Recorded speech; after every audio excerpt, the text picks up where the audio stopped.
On the afternoon of the 30th of September 1991, an investigator in Wilkes-Barre, Pennsylvania, moved with deliberate slowness through a college chemistry lab. This wasn't just a lab anymore, it was a potential crime scene. The entire room was an absolute chaotic mess. Construction debris was piled in corners, dust sheets covered half-finished projects, and lab equipment was strewn across every available countertop. Beakers, flasks, and tubing were scattered everywhere. It was so cluttered, so disorganized, that the investigator frankly didn't even know where to begin his search. He took a slow breath, trying to find a starting point in the visual noise. But then his eyes landed on something that really stood out from the rest of the clutter. It was a soiled, discolored rag just lying on a nearby counter. And right next to that rag was a small, folded piece of paper, a handwritten note. He carefully stepped closer, leaned over, and read the words written on it. And as he did, his blood ran cold. He gasped, taking a step back, because he realized in that moment that if he wasn't careful, he could be the next person to die.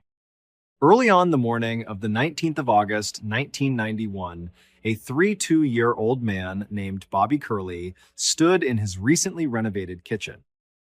The city of Wilkes-Barre, Pennsylvania, was just starting to wake up outside his window.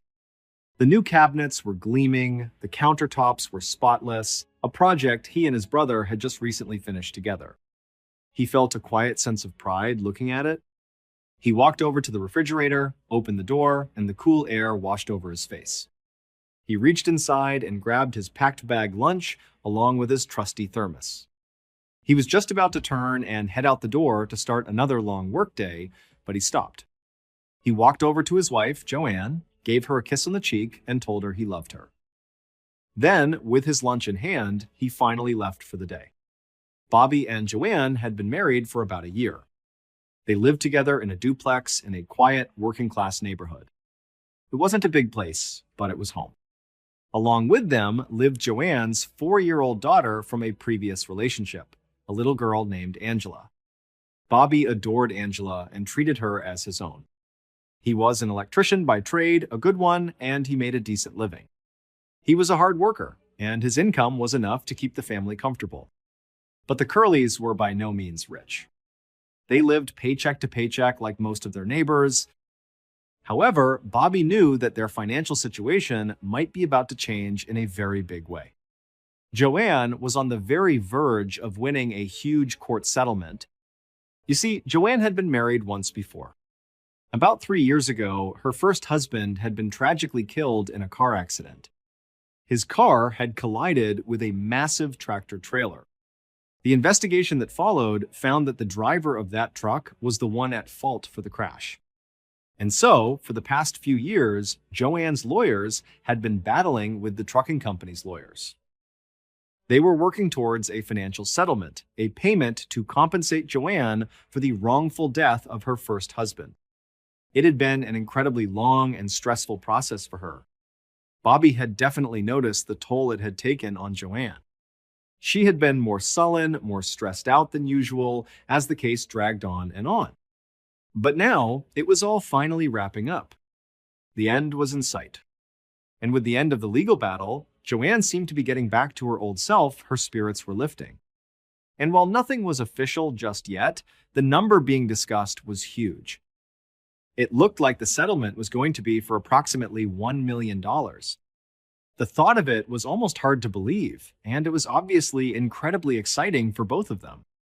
In the evenings, after Angela was in bed, they would sit at their new kitchen table and map out all the things they could do with that money. It felt like a dream.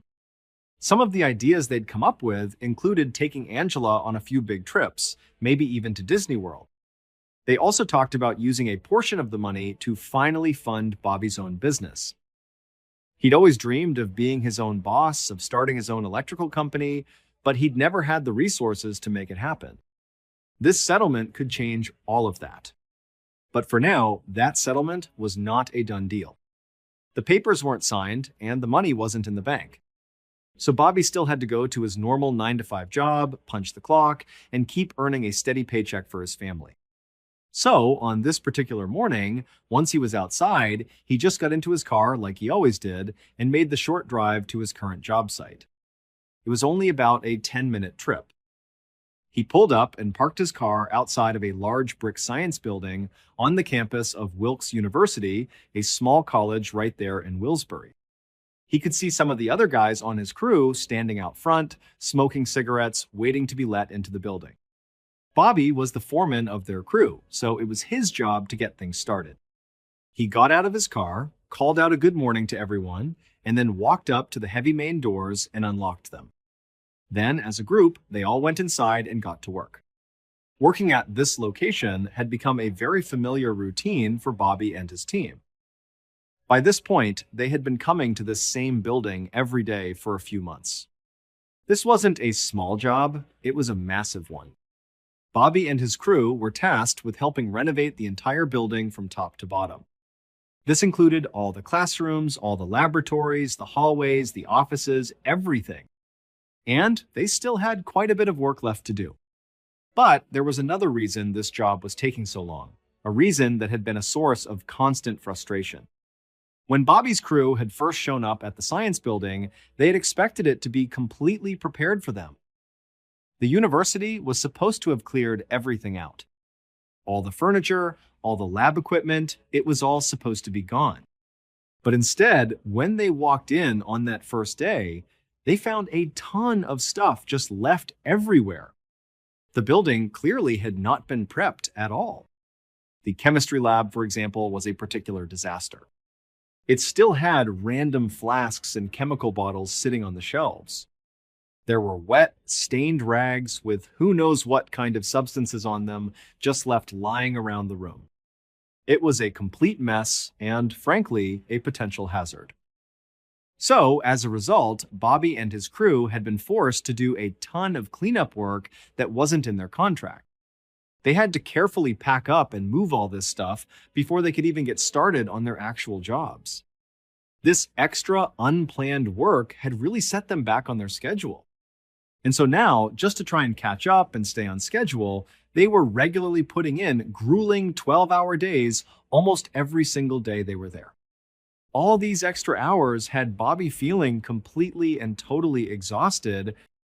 Lately, he had even started to feel a little bit sick, just a general feeling of being unwell.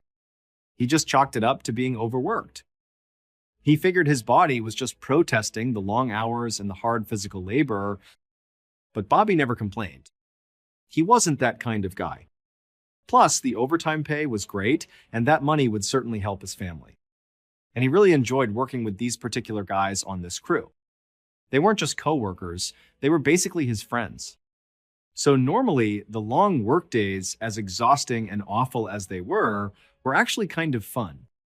They'd joke around, listen to the radio, and help each other out to make the time pass. Later that afternoon, Bobby was standing high up on a ladder inside that same chemistry lab.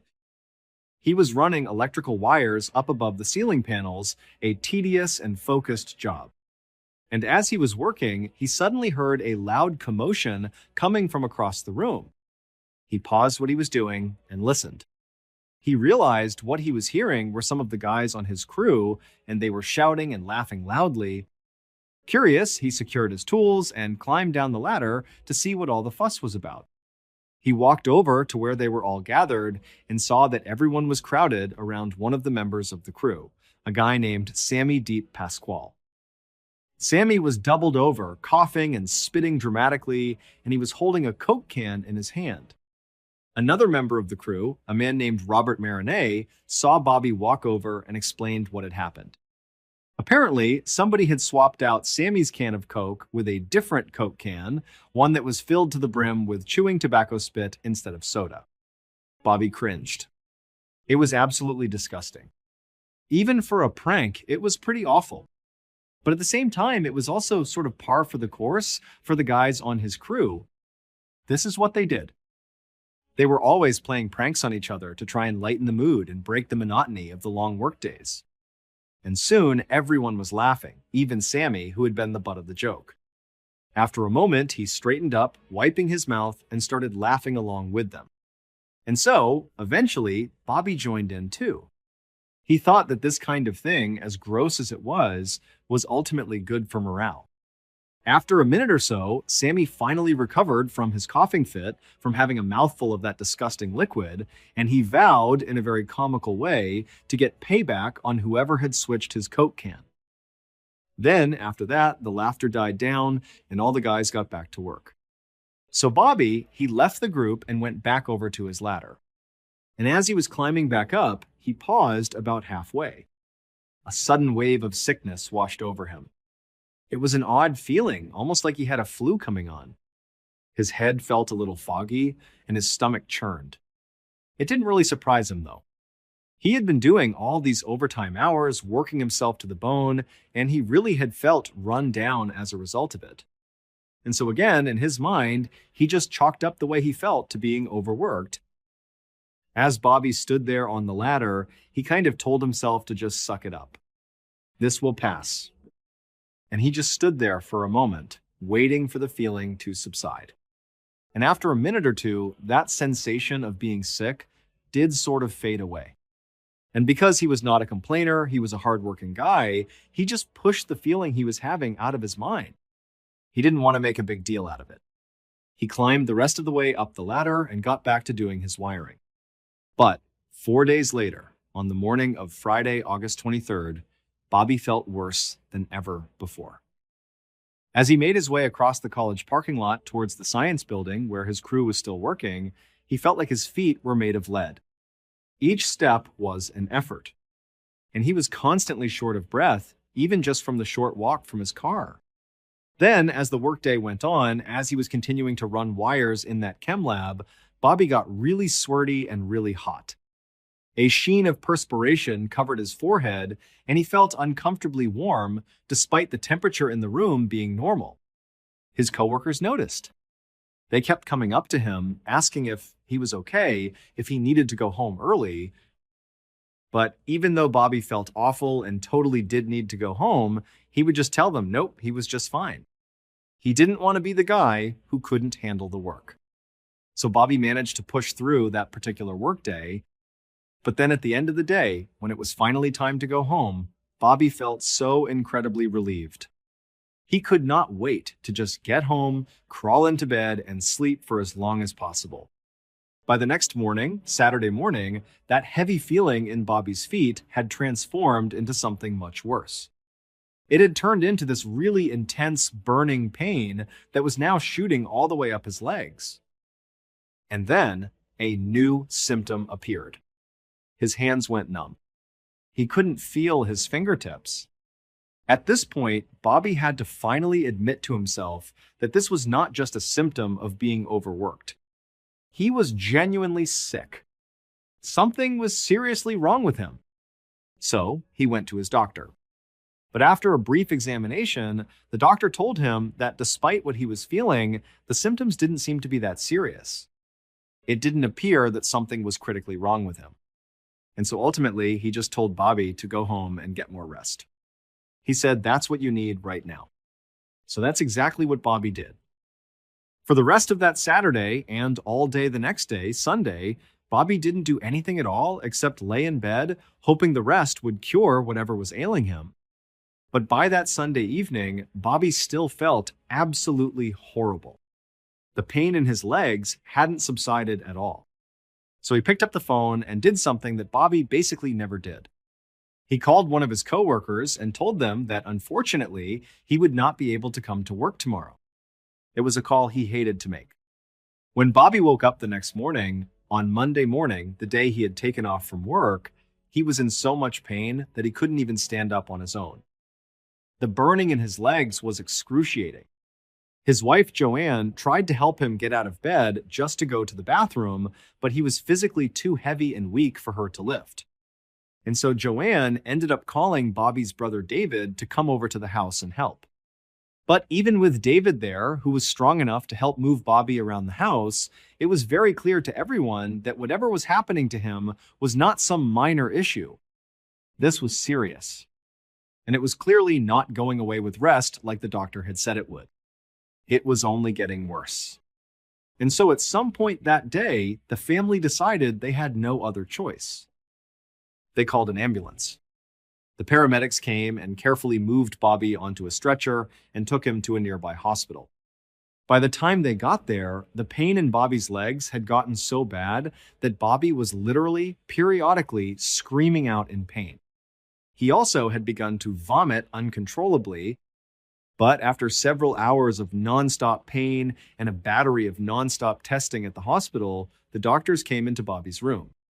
They told him and his family that they actually had some good news. They believed they knew what was wrong with Bobby, and it was treatable. They diagnosed him with something called Guillain-Barré syndrome. It's a rare condition where the body's immune system mistakenly attacks the nerves, which can cause tingling and weakness, particularly in the feet and hands. The staff assured Bobby that all he needed was a very specific medication, and then he would start to feel a whole lot better. Bobby was incredibly relieved to finally have an answer. So was his family. That day, he began taking the medication, and very quickly, his intense pain became tolerable. He stopped vomiting, and before long, he actually felt good enough that he was able to be discharged and go home. It really seemed like Bobby had turned a corner here and that everything was finally going to be okay. But within just a few days of being back home again, Bobby's pain came roaring back, even worse than before, despite the fact that he was still taking the medication for Guillain-Barré syndrome. And he also began experiencing a new, alarming symptom. His hair started falling out in clumps. On September 7th, now about a week and a half after Bobby had come back from the hospital, well, he was right back there again. And to Bobby's horror, this time his doctors actually seemed completely baffled by his symptoms. They told him that sudden, extreme hair loss was definitely not a symptom of Guillain-Barré syndrome. So, they told Bobby that it seemed like their initial diagnosis must have been wrong, despite the fact that the medication they had given him had seemed to help for a little while.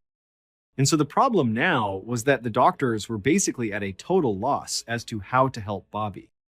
They genuinely didn't know what was going on with him. And so, for the next 9 days, doctors ran test after test on Bobby, trying to find an answer. And all the while, Bobby's pain intensified so much and became so constant that he basically fell into this almost delirious state. The pain was just completely overwhelming, too much for anyone to bear. And then, eventually, all these doctors who had run all these tests came back to Bobby and his family. They just told them that they didn't know what was wrong. All the tests they had run had not provided any clarity, and so basically, they couldn't help him. They told Bobby that the only choice he had now was to be transferred to a bigger, more specialized medical facility in Hershey, Pennsylvania, which was about 100 miles away from Wilsbury. A few days later, a neurologist named Dr. Robert Brennan walked down the quiet hallway of the larger hospital in Hershey. He was heading to the room where his new patient, Bobby Curley, was staying. And even from several yards down the hallway, Dr. Brennan could already hear Bobby screaming. He was cursing at the nurses, his voice raw with pain and anger. Ever since Bobby had arrived at this hospital, his behavior had gotten more and more unhinged. The constant, unbearable pain had pushed him past his breaking point. At one point, Bobby had even thrown medical equipment across the room in a fit of agony and frustration. And so now, for his own safety and the safety of the staff, Dr. Brennan had to keep Bobby physically restrained to his bed. So, Dr. Brennan, when he reached Bobby's room, took a deep breath out in the hallway, steeled himself, and then into the room he walked. Inside, he saw Bobby strapped down to the bed, and he was screaming and thrashing around violently against the restraints. And, Dr. Brennan found himself just feeling awful about it. He felt really bad for Bobby. But really, he didn't know what to do for him. He and his staff had tried basically everything they could think of to try and treat Bobby's pain, but nothing had worked. And so on this day, Dr. Brennan couldn't do anything except what he normally did, which was just stand in Bobby's room, feeling helpless as Bobby screamed and flailed in agony. But on September 22nd, 6 days after Bobby arrived in Hershey, he finally fell silent. Because on that day, he slipped into a coma. 3 days later, Dr. Brennan felt a heavy sense of defeat as he stepped into Bobby's quiet hospital room. There, he saw 5 members of Bobby's family gathered around the bed. His wife Joanne was there, as was her 4-year-old stepdaughter, Angela. Bobby's adult siblings, Susan and David, were there, and so was Bobby's elderly mother, Mary. They had all come to be with Bobby after he had fallen into this coma, holding a silent vigil. Now, they all looked up at Dr. Brennan expectantly, their faces filled with a mixture of hope and fear. Dr. Brennan, he took a deep breath, and he told them he had some bad news. New test results had finally come back. And now, based on those results, they finally knew what was wrong with Bobby. Dr. Brennan told the family that what Bobby was suffering from was something called thallium toxicity. When he said this, Dr. Brennan watched the family for some kind of a reaction.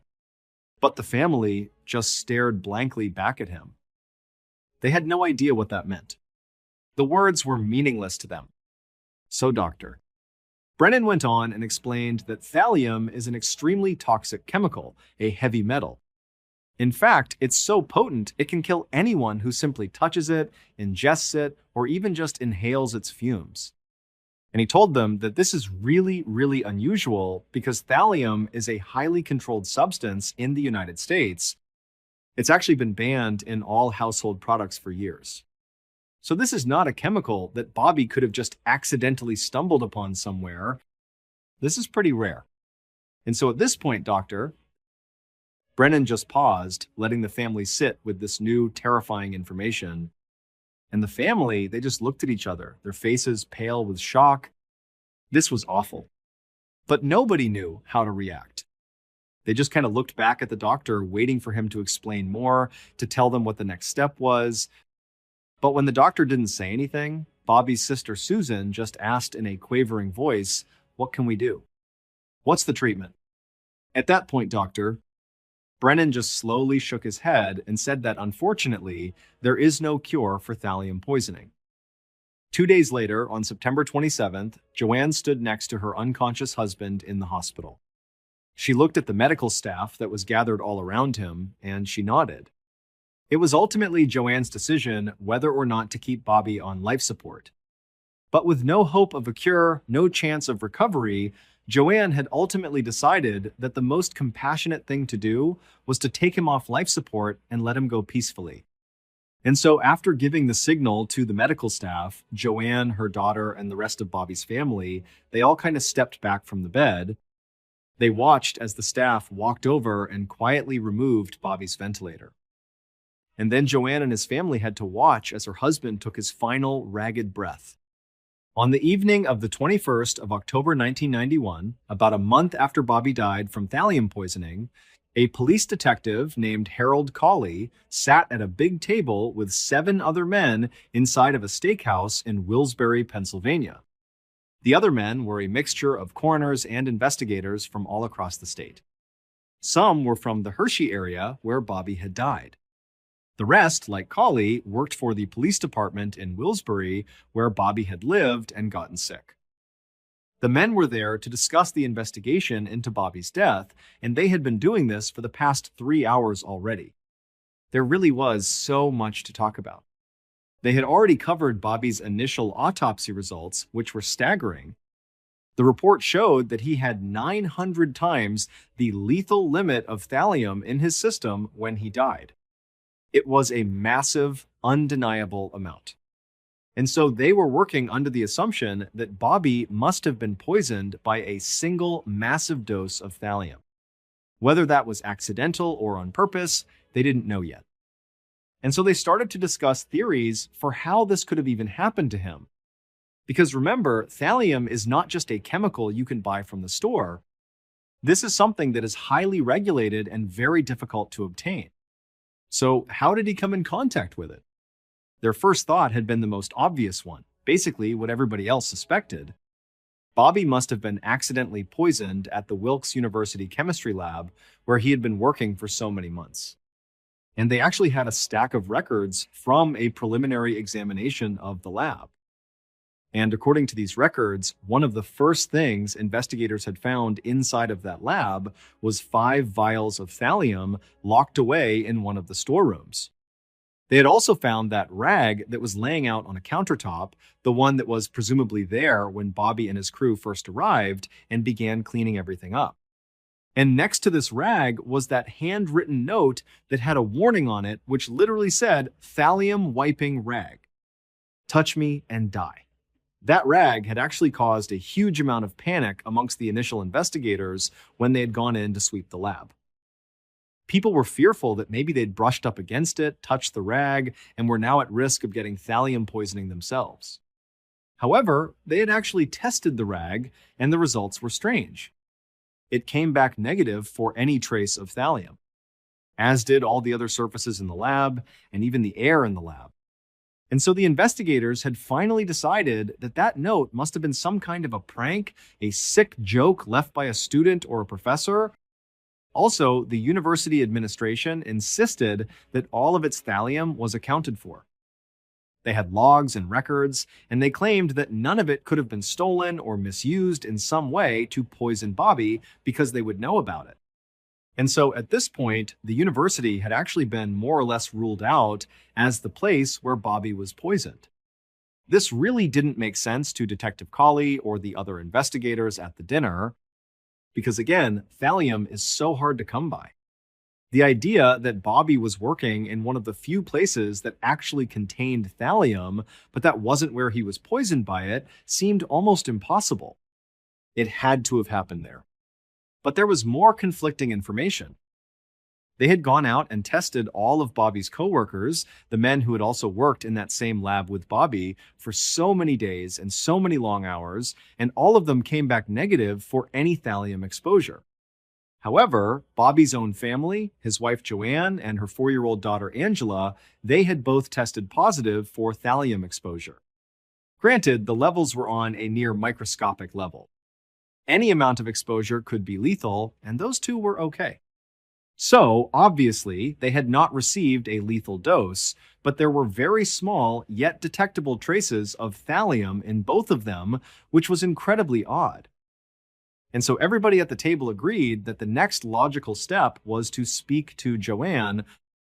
They needed to see if maybe she had some ideas of how she and her daughter, and obviously Bobby, could have possibly come in contact with this very rare and lethal chemical.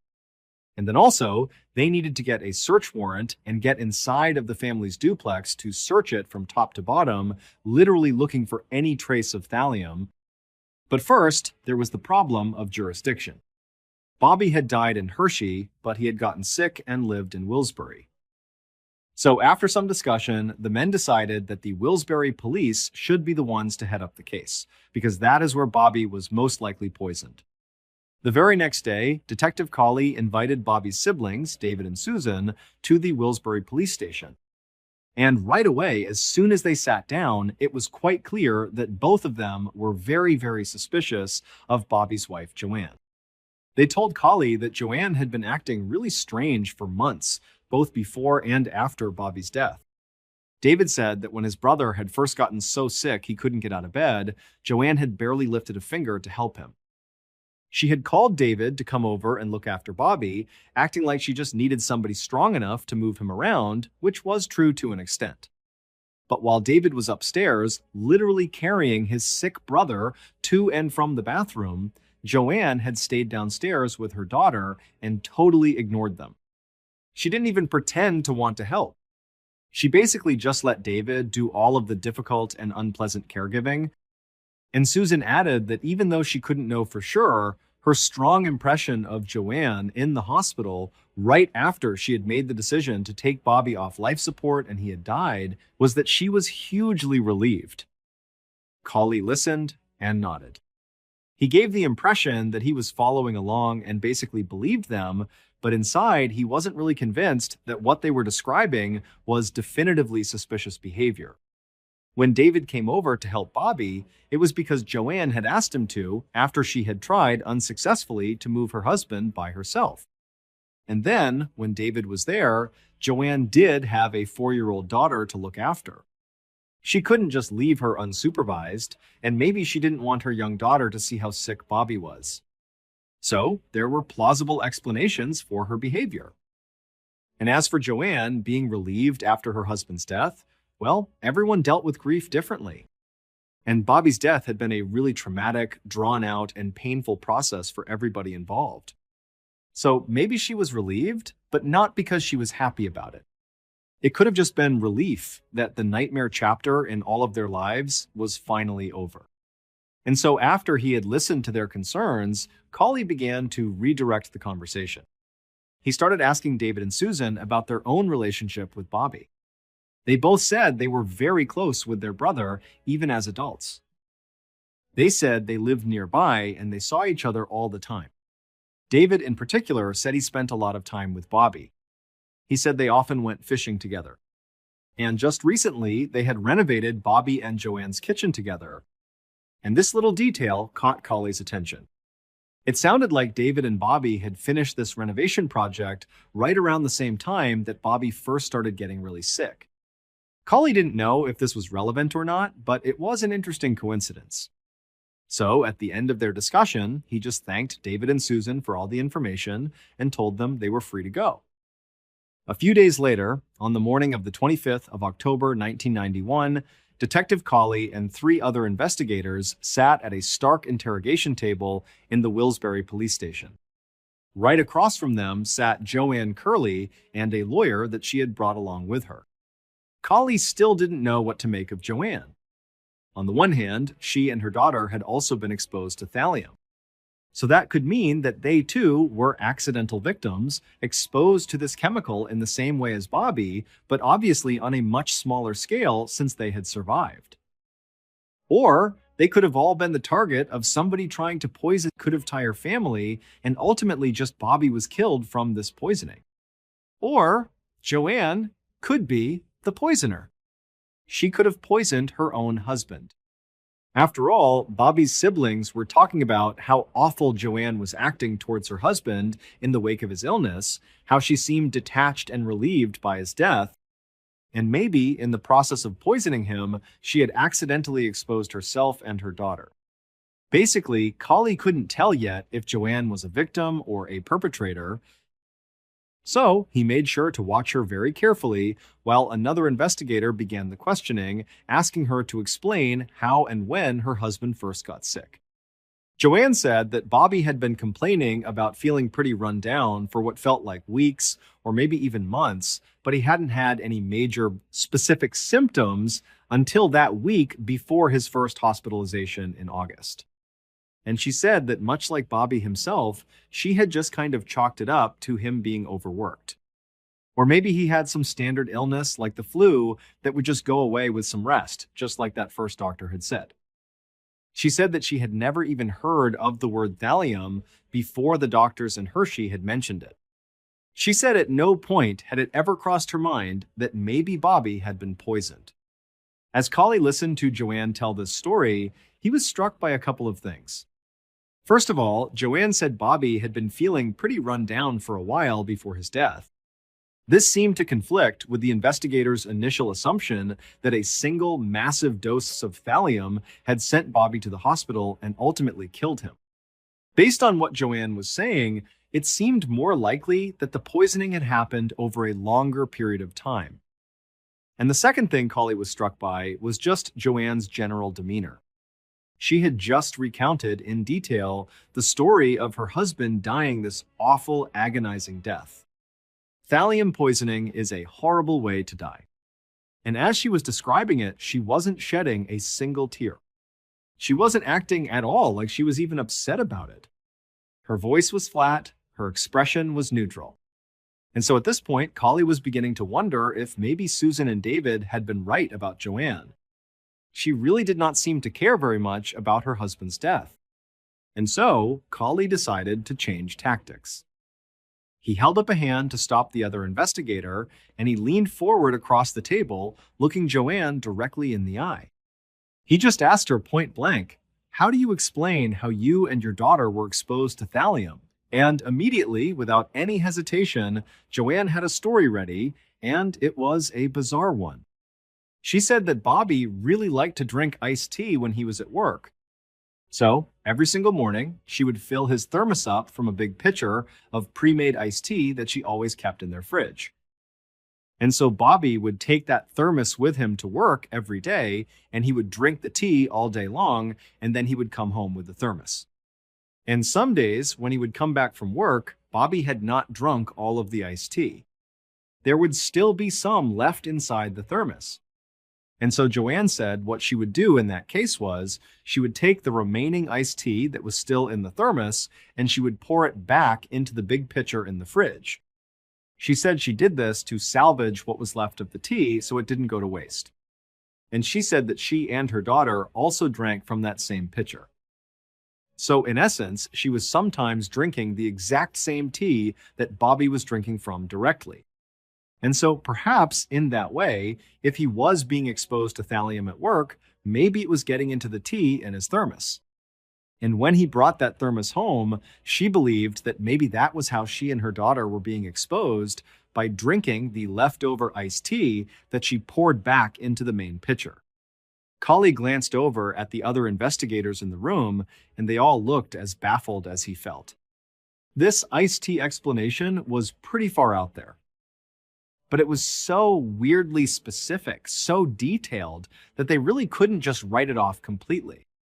And Colley knew that if the iced tea theory was legitimate, it might actually be able to explain why all three people in this family, all living in the same house, had such drastically different levels of exposure. Basically, Bobby could be getting this huge exposure to thallium somewhere outside the house. And then tiny remnants of that thallium were finding their way back into the leftover tea in his thermos. So it would be a really small amount of thallium that was coming back home. And when that small amount was mixed into the large pitcher of fresh tea, it would be diluted even further. And so when Joanne and her daughter drank from that pitcher, they would only be getting a very, very small dose of thallium. So again, it was a strange theory, but it would explain the facts as they knew them.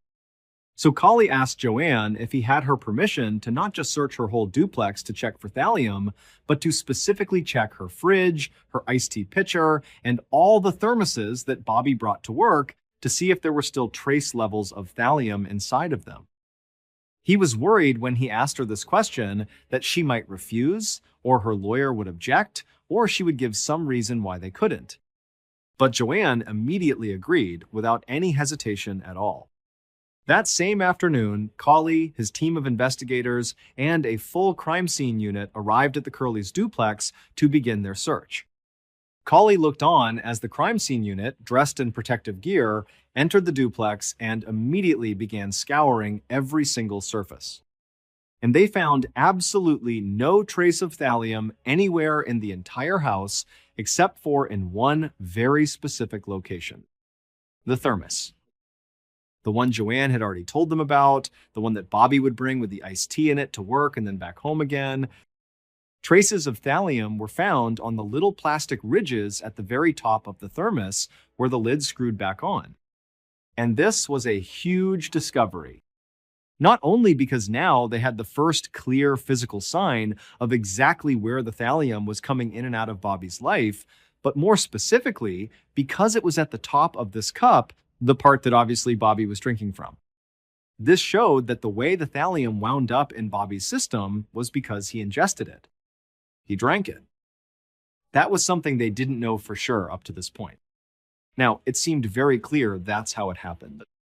But despite this revelation, it didn't explain how Joanne and Angela were also exposed. Because when they tested the big pitcher of iced tea in the fridge, it didn't contain any thallium at all.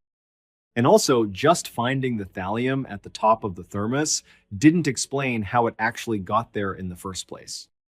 But for Colley, what really stood out about finding thallium on this specific thermos was that this item, this thermos, is something Bobby took to work and back home every single day. So it seemed like maybe Colley and his team had been too quick to rule out where Bobby was working. After all, he was working in a chemical lab that contained thallium, and they had dismissed that as the place where he could have been poisoned. Now, it seemed like they needed to take another, much closer look. 7 months later, in late May of 1992, Detective Colley sat at his desk, warily thumbing through the thick stack of notes from all the interviews and polygraph tests that he and his team had carried out since the previous October. One by one, they had brought in all of Bobby's coworkers and grilled them about Bobby's death. And all of the coworkers had more or less said the same thing. Bobby was a great guy, well-liked, and nobody they knew would ever want to harm him. Some of the coworkers did admit that they liked to prank each other a lot, but they insisted the pranks had always been harmless fun. Spiking somebody's drink with a deadly chemical was way, way beyond anything they would ever do. At least, that's what all of them said. But two of Bobby's coworkers, Sammy Deep Pasquale and Robert Marinette, the two guys involved in the tobacco spit prank, had failed their polygraph exams. In fact, the polygraph examiner told Colley that those two had literally gotten the worst, most deceptive scores he had ever seen in his career. So very quickly, those two shot to the very top of Colley's suspect list. And so Colley had pressed both of them hard, asking them again and again whether or not they had pranked Bobby by putting thallium into his thermos. Maybe they didn't know how dangerous thallium was, but did they put something in his thermos as a joke? And they both adamantly said, absolutely not. They didn't do that. But Colley didn't believe them. He'd already heard about the previous pranks that involved swapping out coworkers' drinks for disgusting things like tobacco spit. So what's to say they didn't escalate and put something from the lab in Bobby's thermos? It just sort of tracked with their behavior. The problem was, Colley didn't have any actual evidence that he could use to arrest either of them, especially since the university continued to insist that none of their thallium was missing from the lab. Now, Colley knew it was possible the university was wrong, that maybe there was unaccounted for thallium, but he had no way to prove that. Colley also still felt pretty suspicious of Joanne and also of Bobby's own brother David. Joanne, for all the obvious reasons, was still suspicious. She had thallium in her system. She seemed oddly detached from Bobby when he was dying, kind of letting other people take care of him, and she was apparently relieved when he was taken off life support. But even if Joanne had wanted to poison Bobby, it was really unclear how she would have gotten her hands on thallium. And then as for David, the reason he was sort of suspicious to Colley is because he spent a lot of time with Bobby, and he also did that kitchen renovation with him right before he got sick. So there were all these moments where he was alone with Bobby, potentially handling chemicals. So basically, David had the opportunity to poison Bobby, but there really was no clear motive. And just like with Joanne, Colley felt like, where would David get the thallium? That was the big unanswered question. Where was the thallium coming from? And so at this point, Detective Colley was basically at a dead end. He had a few persons of interest, but no hard evidence, and he just did not know how to move the case forward. And this was heartbreaking because earlier that same day, he had been informed that the district attorney had decided to officially shut down the investigation into Bobby's death due to lack of progress. The case was officially cold. And since Colley could not revive it, all he could do was close the case file and stick it in a drawer. One morning in August of 1994, more than 2 years after the investigation into Bobby's death was shut down, Detective Colley walked up the porch steps of the duplex where Bobby had once lived, and he knocked on the door. Colley had been thinking a lot about this case recently, and today he was hoping that Bobby's widow, Joanne, would help him take one last shot at finally cracking it. A moment later, Joanne answered the door. And once the look of surprise left her face, she invited the detective inside. Colley quickly explained to her that the reason he was there was because there had been a new technological breakthrough in toxicology testing. The Wilkes-Barre police were now able to perform a new type of test that had not been available to them 3 years ago when her husband had died. And Colley believed that the information they could get from these new tests could help them figure out what actually happened to Bobby once and for all. Joanne's eyes lit up at this news, and she was about to open her mouth to reply, but Colley quickly added that there was a catch. He said that in order to do these new tests, they would have to exhume Bobby's body from his grave. And the only person who could give investigators permission to do that was Joanne.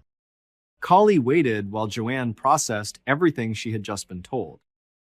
He tried not to let it show on his face, but Joanne's response to this question would basically decide the entire fate of this case. If she said no, there was really nothing they could do. The evidence contained inside of Bobby's casket would be lost to them forever. Which meant that if somebody had intentionally poisoned Bobby, they would never figure out who it was, and so the killer would never be brought to justice. But, perhaps unsurprisingly, Joanne said yes, of course.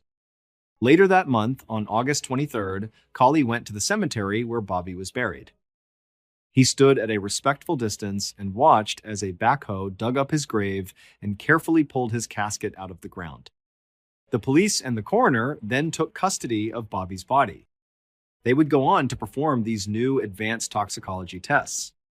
And when the results finally came in, they gave Detective Colley the exact information he had been hoping for.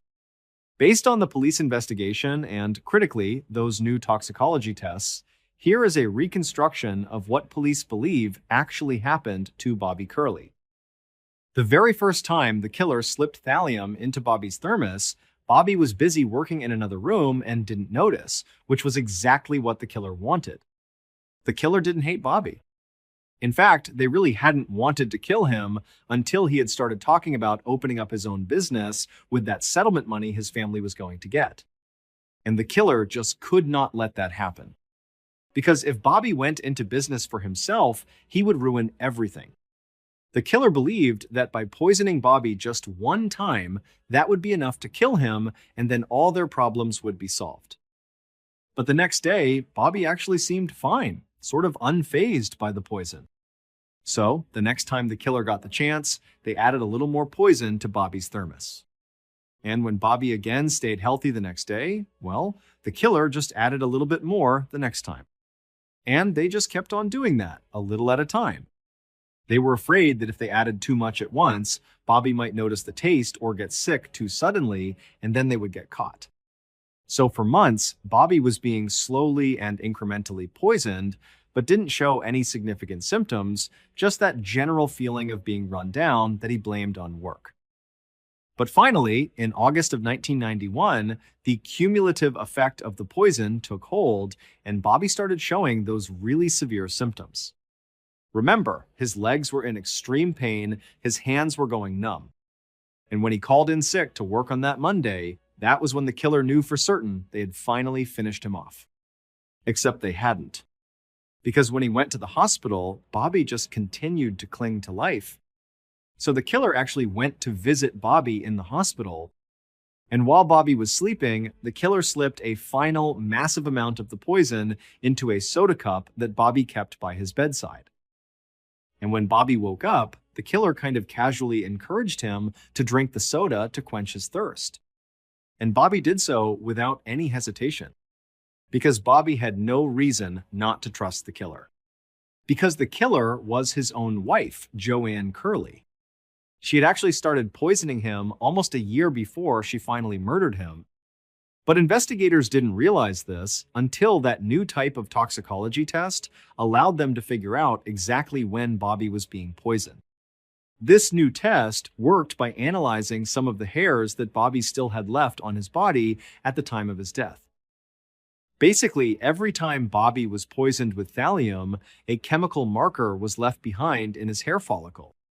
So, as his hair grew out over time, the individual strands sort of became timelines that showed exactly when he had been poisoned.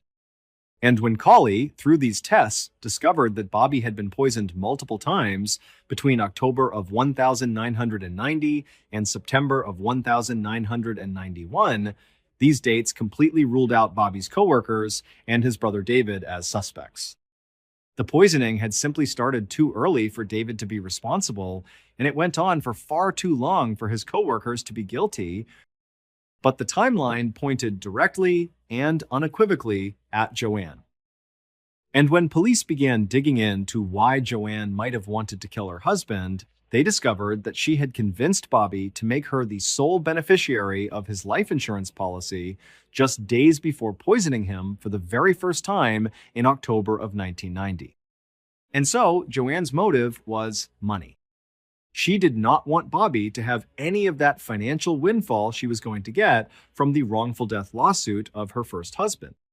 She didn't want him using her $1 million to start his business. Even though she acted like she supported the idea, she didn't want him to have any of it. That was her money. So, that was one financial motivation. And the other financial motivation was, by killing Bobby, she would also receive his life insurance payout. As for where Joanne actually got the thallium, she would later admit that she had used an old container of rat poison that her father had given her years ago. It was manufactured in the US before thallium was banned in household products, and it contained a lethal amount of the chemical. On the 12th of December, 1996, 5 years after Bobby's death, Joanne Curley was finally arrested and charged with first-degree murder. Joanne ultimately pleaded guilty to third-degree murder and was sentenced to 10 to 20 years in prison. She would wind up serving all 20 years of her sentence and was released from prison in 2016. Thank you so much for watching. Let me know what you thought of today's episode in the comments. And remember, we have a whole playlist of true crime episodes ready for you to binge right now. Until next time. See ya. On the evening of the 12th of June 2012, a 25-year-old woman named Mrballen slid a keycard into the lock of her hotel room on Phi Island, a major tourist spot in Thailand. The lock clicked open, and Noami pushed the door inward, holding it for her little sister, 20-year-old Audrey, who followed her in, pulling their wheeled suitcases behind her. The two sisters, both college students from Quebec, Canada, were on a grand adventure. This was a month-long trip to celebrate finishing up the school year.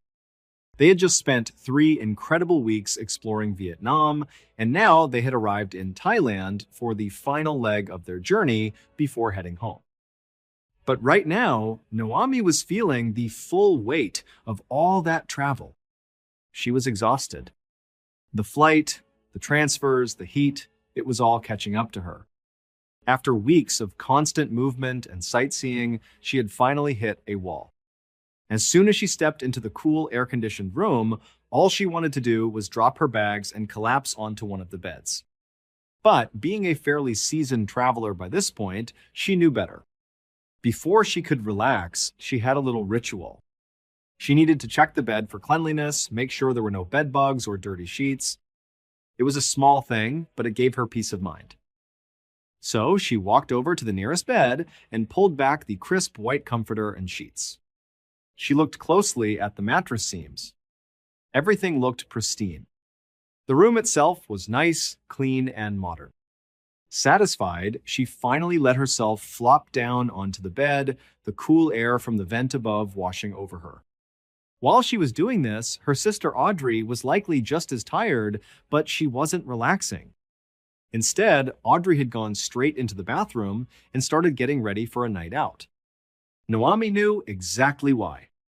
While the sisters were in Vietnam, they had met 2 really nice guys from Brazil. They had all hit it off and spent some time together, and when it came time for the sisters to leave for Thailand, they thought that was the end of it. But as fate would have it, the Brazilian guys revealed that their travel plans also included a stop in Thailand on the very same day. It was this amazing coincidence.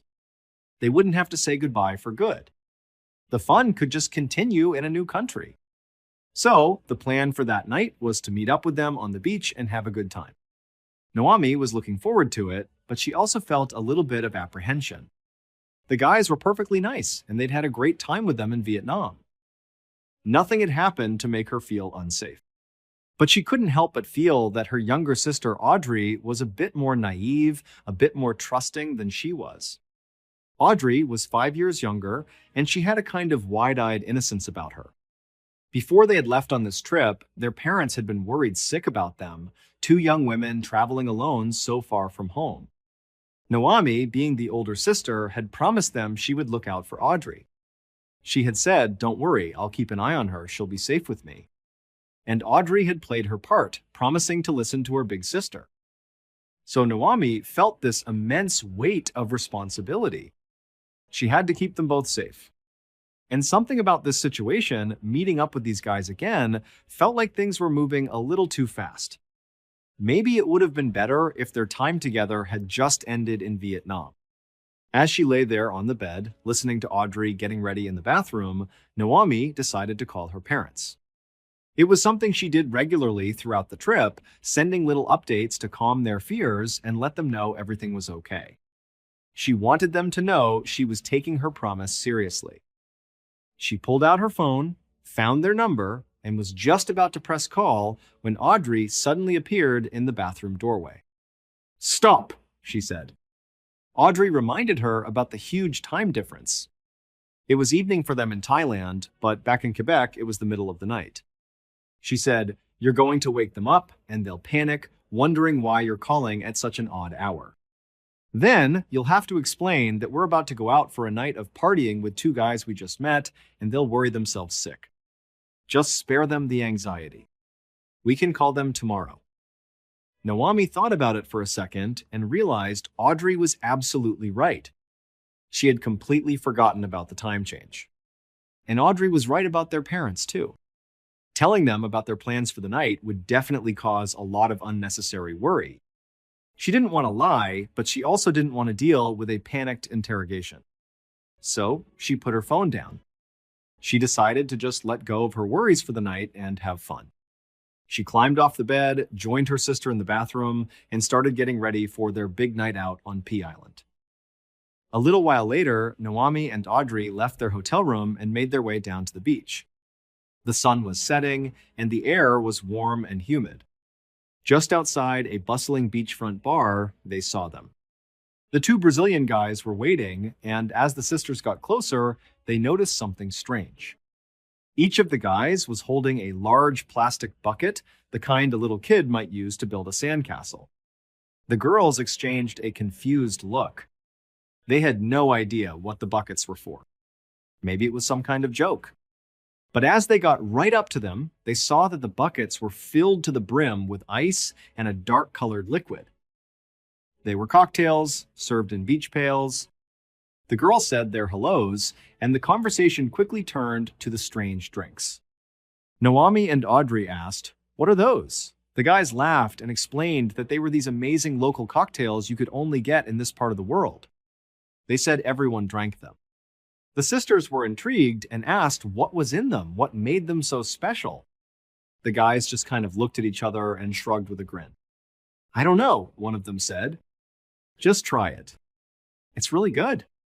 It'll make you feel great." Now, Naomi, ever the cautious one, didn't immediately reach for one. She paused, a little hesitant. But Audrey was all in. She didn't hesitate for a second. She reached out, took one of the buckets, and started chugging the drink. Naomi watched her sister, feeling that familiar pang of responsibility. She wanted to tell her to slow down, that they didn't even know what was in that stuff. But after a few big gulps, Audrey lowered the bucket, a huge grin spreading across her face. She handed it back to the guy and turned to Naomi. "This tastes great," she said. "This is awesome. You have to try it. Loosen up a little." At this point, Naomi looked around. She saw that the guys were both drinking from the buckets, and they seemed perfectly fine. Then she looked around the beach and noticed that lots of other people, tourists and locals alike, were also walking around with these same buckets. It seemed to be a normal, popular thing here. So she figured if everyone else is doing it, it must be okay. She took a deep breath, reached for the other bucket, and took a big sip. Several hours passed. The sun had long since disappeared, and the beach was now lit by the colorful lights of the bars and the stars overhead. Naomi and Audrey were having an incredible time. They were near the same beachfront bar, but now a DJ was playing loud dance music, and a crowd had gathered on the sand. The sisters had kind of separated, each one dancing and talking with one of the Brazilian guys, but they were still close enough to see each other. They had gone for a swim in the warm ocean, they had eaten all sorts of delicious local food from street vendors, and Naomi had completely lost count of how many of those bucket drinks they had all shared. She was definitely feeling it. Her vision was a little blurry, and she felt light and floaty, stumbling a bit as she danced. She glanced over at Audrey and saw that her sister was in a similar state, laughing and dancing without a care in the world. The two guys seemed just as buzzed as they were. Everyone was just having a great time, lost in the music and the moment. It was around 1 in the morning when the guy Naomi was with leaned in close and asked if she wanted to head back to the hotel room together. Naomi felt a wave of exhaustion hit her, and she nodded. "Yeah, let's go back," she said. "But hold on, I want to talk to my sister first." She carefully made her way through the dancing crowd over to Audrey, who was in the middle of some elaborate dance move with her guy. Naomi tapped her on the shoulder, and Audrey spun around, her face flushed and smiling. "Hey," Naomi said, her voice a little loud over the music. "We're going back to the hotel now. Do you want to come with us?" Audrey shook her head immediately. "No, I want to stay here. I'm having too much fun. This is awesome. We're just going to keep dancing. You guys should stay too." But Naomi was ready to go. "No, I've got to go," she said. "So you're sure you want to stay?" Audrey nodded enthusiastically. "Yeah, we'll stay.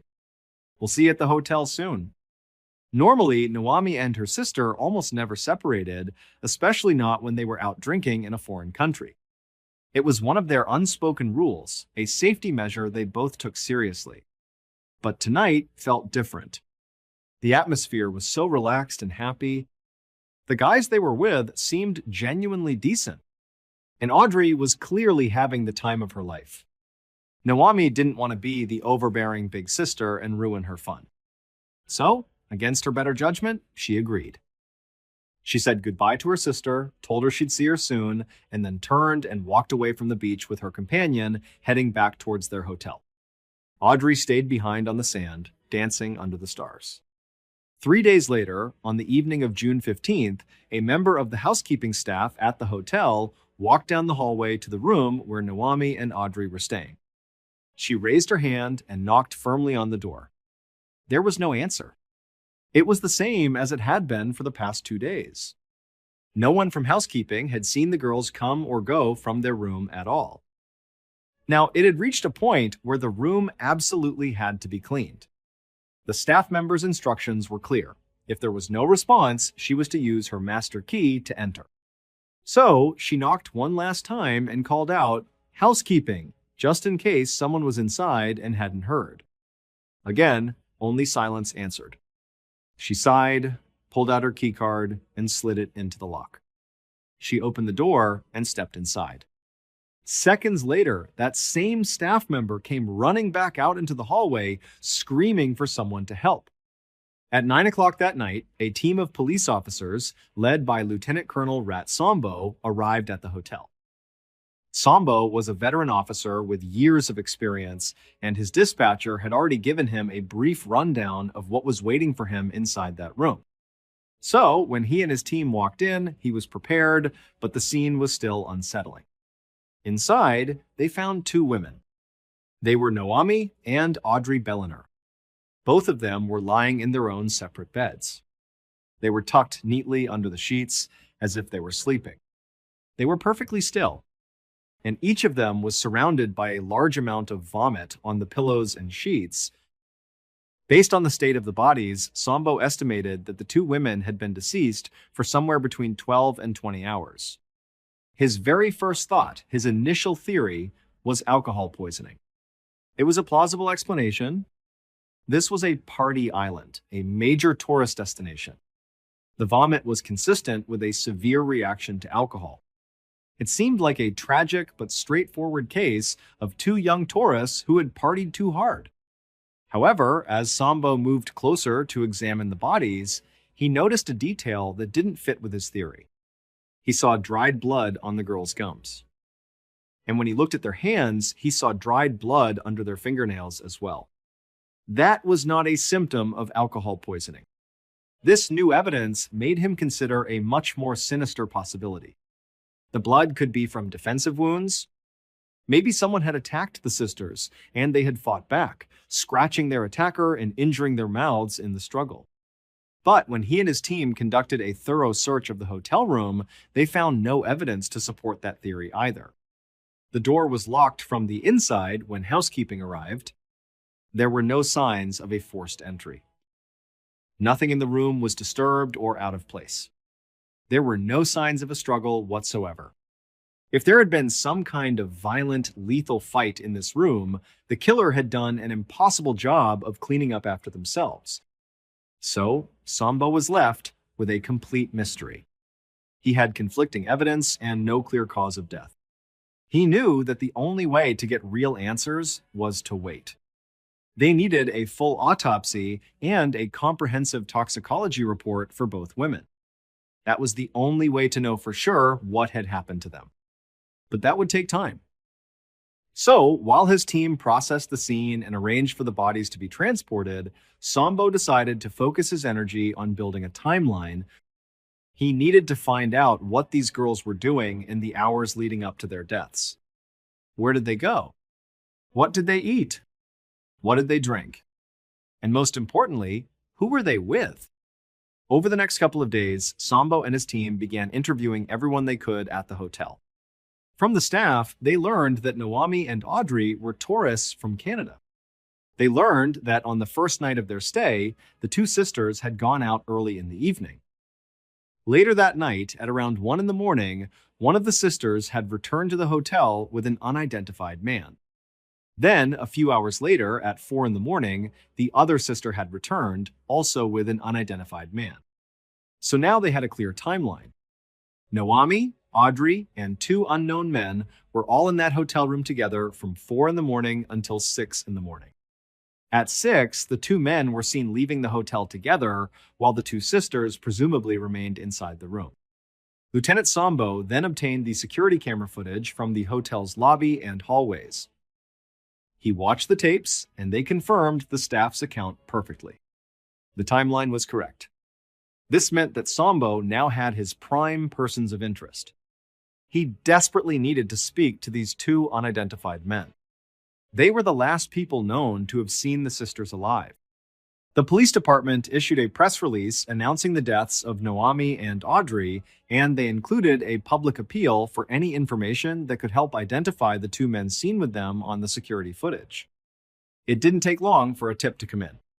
The police soon learned that the 2 men were Brazilian nationals. But then came the bad news. They had already left Thailand.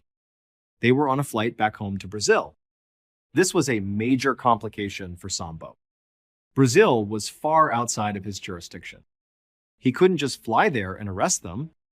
So he had to reach out to Interpol, the international police organization, and formally request their assistance.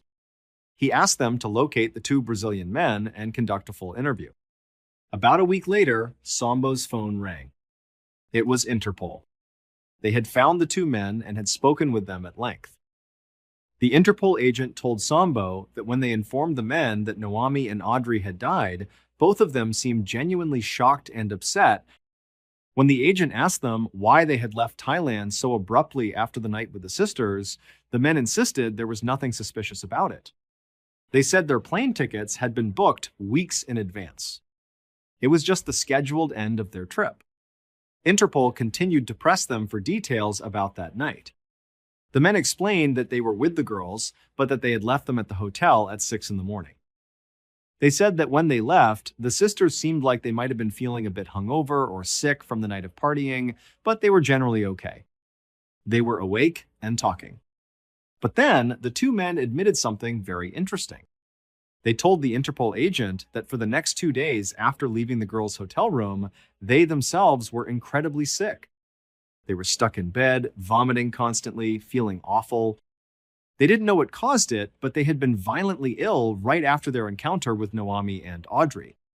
Sambo thanked the Interpol officer for the information and hung up the phone. He still felt a lingering suspicion about the 2 Brazilian men, but their story introduced a new and compelling possibility. If they also got sick after spending time with Naomi and Audrey, maybe this wasn't a crime at all. Maybe all 4 of them had contracted some kind of severe illness.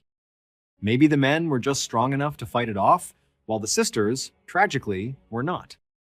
Sambo started to think about what kind of illness could have such a devastating effect. The first thing that came to his mind was food poisoning. It was a common problem for tourists in Thailand who weren't used to the local cuisine. Certain foods, if not prepared correctly, could make someone violently ill. In particular, he knew of two local delicacies that were notorious for causing severe food poisoning: a specific type of wild mushroom and the improperly prepared blowfish. In rare cases, a bad reaction to either of these could be lethal. It seemed like a plausible theory, but when Sambo finally received the official autopsy and toxicology reports, he realized his food poisoning theory was completely wrong. The reports revealed something else entirely. It turned out that those bucket drinks the girls had been consuming on the beach were a local concoction known as a 4x100. These drinks are almost unique to Thailand, and for a very good reason. They are notoriously dangerous. The recipe can vary, but it often contains no actual alcohol. Instead, the mixture is a bizarre and hazardous cocktail of crushed up narcotics, cough syrup, and Coca-Cola. And in some versions, it also includes pesticide. Specifically, DEET, the active ingredient in most powerful mosquito repellents. And sure enough, the toxicology reports showed that both Noami and Audrey had significant amounts of DEET in their systems. It seemed like a clear-cut case of poisoning. But Sambo was still puzzled. These 4x100 drinks, while dangerous, were widely consumed by young people on the island. People didn't just drop dead from them on a regular basis. So he reasoned that what must have happened was that the specific batch the girls and the Brazilian men drank must have been mixed improperly. Someone must have accidentally added a lethal dose of DEET. That would explain why the girls died, and it would also explain why the two men got so violently ill. They must have consumed the same poison, but their bodies were just able to process it and survive. So, 9 days after the sisters' bodies were discovered, their remains were sent from Thailand back to Canada. Along with them came the Thai police's official conclusion. The deaths of Noami and Audrey Belliner were the result of an accidental DEET poisoning. When the sisters' remains arrived in Canada, however, they didn't go directly to their grieving family. Instead, they were taken to the office of one of Quebec's leading coroners, a woman named Renee Rousel. By this point, Noami and Audrey's parents were not just heartbroken, they were furious. They had found out their daughters were dead, not from the police, but from seeing it on the news. The Thai authorities hadn't contacted them until their investigation was already complete. The family felt completely shut out and disrespected. They had spent days frantically trying to contact their daughters, not knowing they were already gone.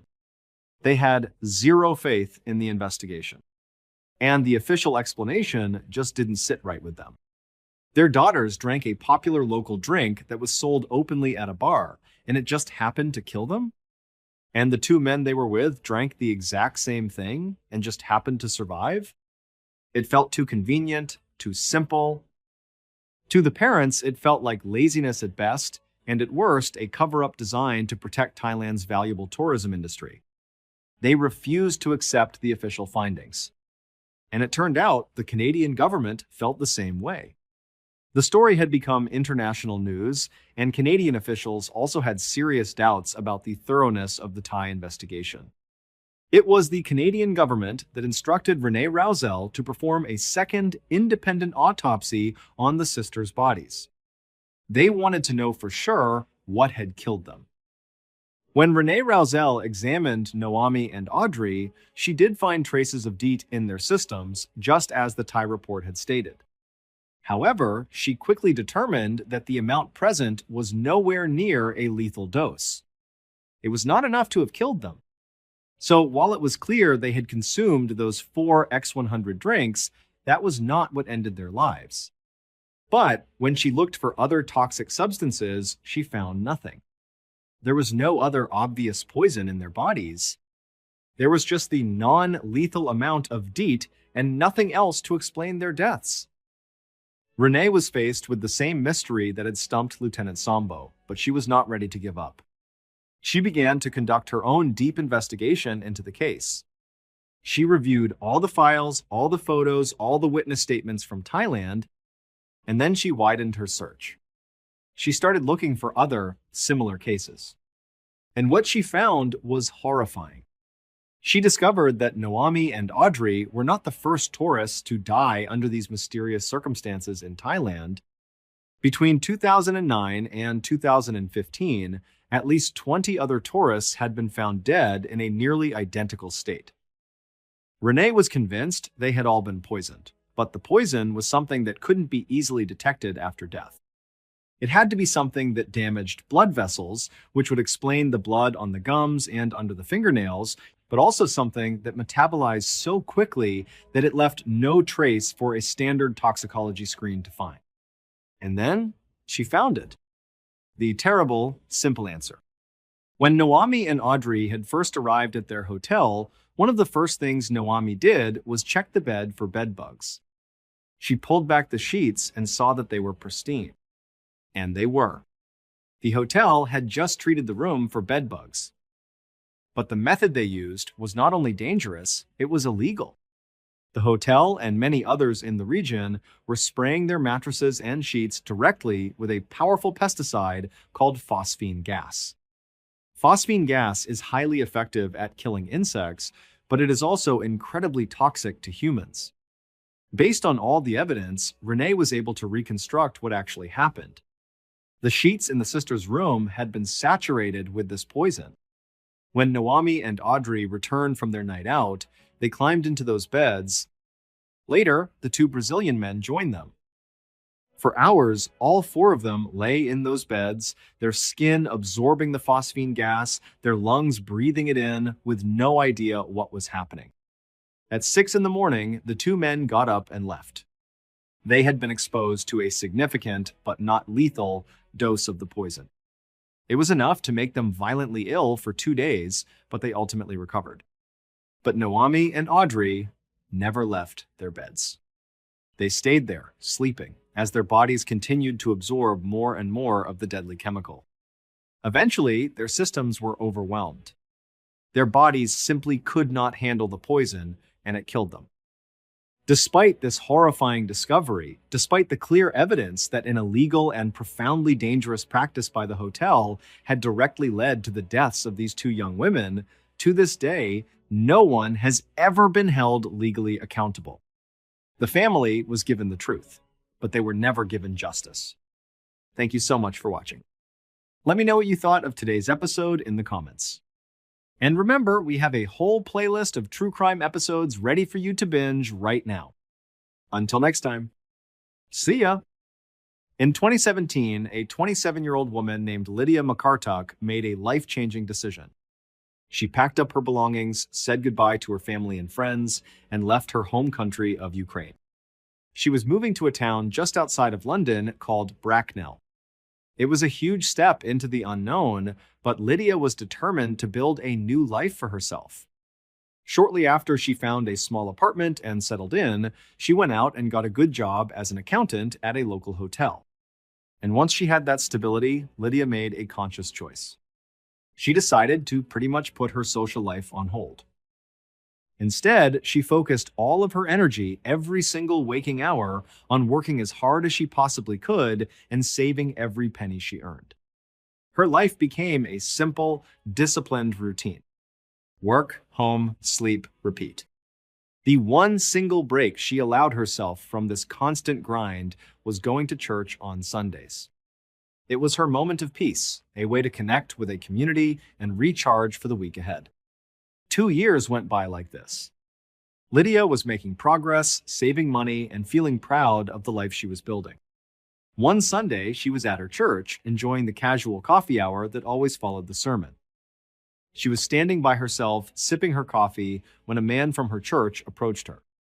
She'd seen him around before, but they had never really spoken. He was a 41-year-old man named Norbert Varga. He walked up to her and, a little bit awkwardly, he complimented her on her shoes. It was a simple, small gesture, but Lydia was so genuinely flattered by it. It was just nice to be noticed. That simple compliment opened up a friendly conversation between the two of them. And as they talked, Lydia was pleasantly surprised to learn that Norbert was an expat just like her. An expat is someone who lives outside of their native country. It turned out Norbert had moved to the United Kingdom in 2018, just 1 year after Lydia had. He came from Hungary, a country that actually shares a border with Ukraine, and just like Lydia, when Norbert arrived in the UK, he had thrown all of his energy into his work, trying to save money and establish himself. He worked as a radio technician and was also a talented photographer on the side. They found they had so much in common, not just their shared experience of being foreigners, building a life in a new country, but also their work ethic and their values. They spent the rest of that coffee hour just chatting and really enjoying each other's company. Afterwards, when they both went home, they found themselves thinking about the other person. There was a clear and immediate attraction there, a spark that neither of them had expected to find. And so, the following Sunday, they both went back to church, feeling a little bit of extra excitement. They were both secretly, or maybe not so secretly, hoping to see the other person again. And sure enough, during the coffee hour, they found each other right away. They spent the entire time together, picking up the conversation right where they had left off. Before they left, they exchanged phone numbers and made plans to get together outside of church. They were going to go on a real date. And from there, the rest, as they say, is history. Their relationship blossomed. They fell deeply in love. And 2 years after Norbert first complimented Lydia's shoes, they got married in a small ceremony in Bracknell. The wedding was a beautiful and happy day, but there was one bittersweet element. None of Lydia's family members, who were all still back in Ukraine, were able to attend. The distance and the cost just made it impossible. So, the newlywed couple decided on the perfect solution. For their honeymoon, they would travel to Ukraine. That way, they could celebrate their marriage with Lydia's entire family, and Norbert could finally meet everyone properly. For a variety of reasons, scheduling conflicts and travel issues, the honeymoon trip to Ukraine kept getting pushed back. But finally, in September of 2021, everything lined up. Everyone was available, they had the time off work, and the tickets were booked. Norbert and Lydia rushed to the airport, filled with excitement, and they hopped on a flight to Ukraine. During the flight, Lydia remembers feeling so incredibly excited, but she was especially looking forward to her husband finally getting a chance to spend some real quality time with her younger brother, Miroslav, who was 29. Lydia and her brother were very close, and it mattered a great deal to her that he and her new husband formed a good relationship. But up to that point, because of the huge physical distance between the UK and Ukraine, the two men had barely interacted. They had a few video calls, but they didn't really know each other at all. This trip was really important to Lydia for that reason. And Miroslav, he understood that completely. He put together a special plan. For the end of their stay in Ukraine, he organized a big family camping trip. He knew it would be the perfect opportunity for him to have some relaxed, informal time to chat with Norbert and really get to know him. It was the failsafe. If the week got too hectic with visiting all the other relatives, this camping trip at the end would guarantee they had their chance to connect. After a few hours of flying, Lydia and Norbert touched down in Ukraine. They made their way to Lydia's family's house where they would be staying for the week. From the moment they arrived, it was a whirlwind. That night, and for the next several days, the couple was swamped with family reunions and meetups with old friends Lydia hadn't seen in years. It was wonderful and chaotic all at once. But it also meant that Norbert and Miroslav were not getting any one-on-one time. They were always surrounded by people. Lydia noticed this, and she and Norbert both started looking forward to the camping trip. It wasn't just about getting a peaceful break from the chaos of all the social events. It was the one chance they knew Miroslav and Norbert would have to really talk and bond. Finally, September 15th arrived. It was the end of the week, and it was time for the camping trip. Lydia, Norbert, Miroslav, and 9 other family members all packed up their tents, sleeping bags, and camping supplies. They loaded up a couple of cars and began the drive over to the base of the Carpathian mountain range. This mountain range is a stunningly beautiful part of the world, stretching for nearly 1,000 miles across Eastern and Central Europe. It's incredibly popular with tourists because of its breathtaking scenery. Everything is green and lush, with crystal clear lakes and waterfalls. There are all sorts of amazing animals, and best of all, no mosquitoes. The area is famous for its incredible hiking trails that lead up to impressive overlooks with panoramic views. For that night, Miroslav had made reservations at a very popular campsite. It was located in a clearing not too far up one of the mountains, and it was known for having a fantastic view of the forest below. And because it was in a clearing, it had an unobstructed view of the night sky. In that part of the world, far from city lights, you can look up and see a blanket of stars in every direction. So when Lydia and the rest of the group arrived in the parking lot at the base of the mountain, everyone was really excited to get up to the campsite and just relax and enjoy the nature. They parked their cars, got all their gear out, found the trailhead, and began the hike up the mountain. It was a pleasant hike, and about 2 hours later, they arrived at the clearing. They found their designated campsite, which was marked by a small, simple fire pit underneath a couple of trees. They went over and began setting up their tents. Some of the group went off to gather firewood, and before long, they had a nice crackling fire going. This group of 12 people, many of whom hadn't seen each other in so long, just sat around the fire and began enjoying each other's company. They put tea on to boil over the flames. They were swapping stories, laughing, and catching up. It was just a wonderful, peaceful time. Around 8 p.m., the sun started to set. The whole group just went quiet and watched as the sky turned into a beautiful canvas of orange, pink, and purple. Once the sun had gone down completely, the 2 children who were on the trip were put to bed in their tent. The remaining 10 adults just continued to hang out by the fire, enjoying the warmth and the conversation. And it was during this second half of the night, under the stars, that Norbert and Miroslav finally got a real chance to just chat with each other. For about an hour, they sat next to each other, talking and laughing. Lydia watched them, and she couldn't have been happier. This was exactly what she had hoped for. It felt like the perfect ending to a perfect trip. Then, around 9 p.m., Norbert stood up. Lydia saw him get to his feet, and he announced to the group that he was going to run back to his tent for a minute. Their tent was set up a little ways away from the campfire, and he wanted to get his camera to take some pictures of the stars. Lydia said, "Okay, no problem." She remembers watching him walk away from the fire. When you're sitting at a bright campfire, if you look away from the light, everything else is just pitch black. So she just watched his silhouette disappear into the darkness. And then she, her brother, and everyone else just turned their attention back to the warmth of the fire and their conversations.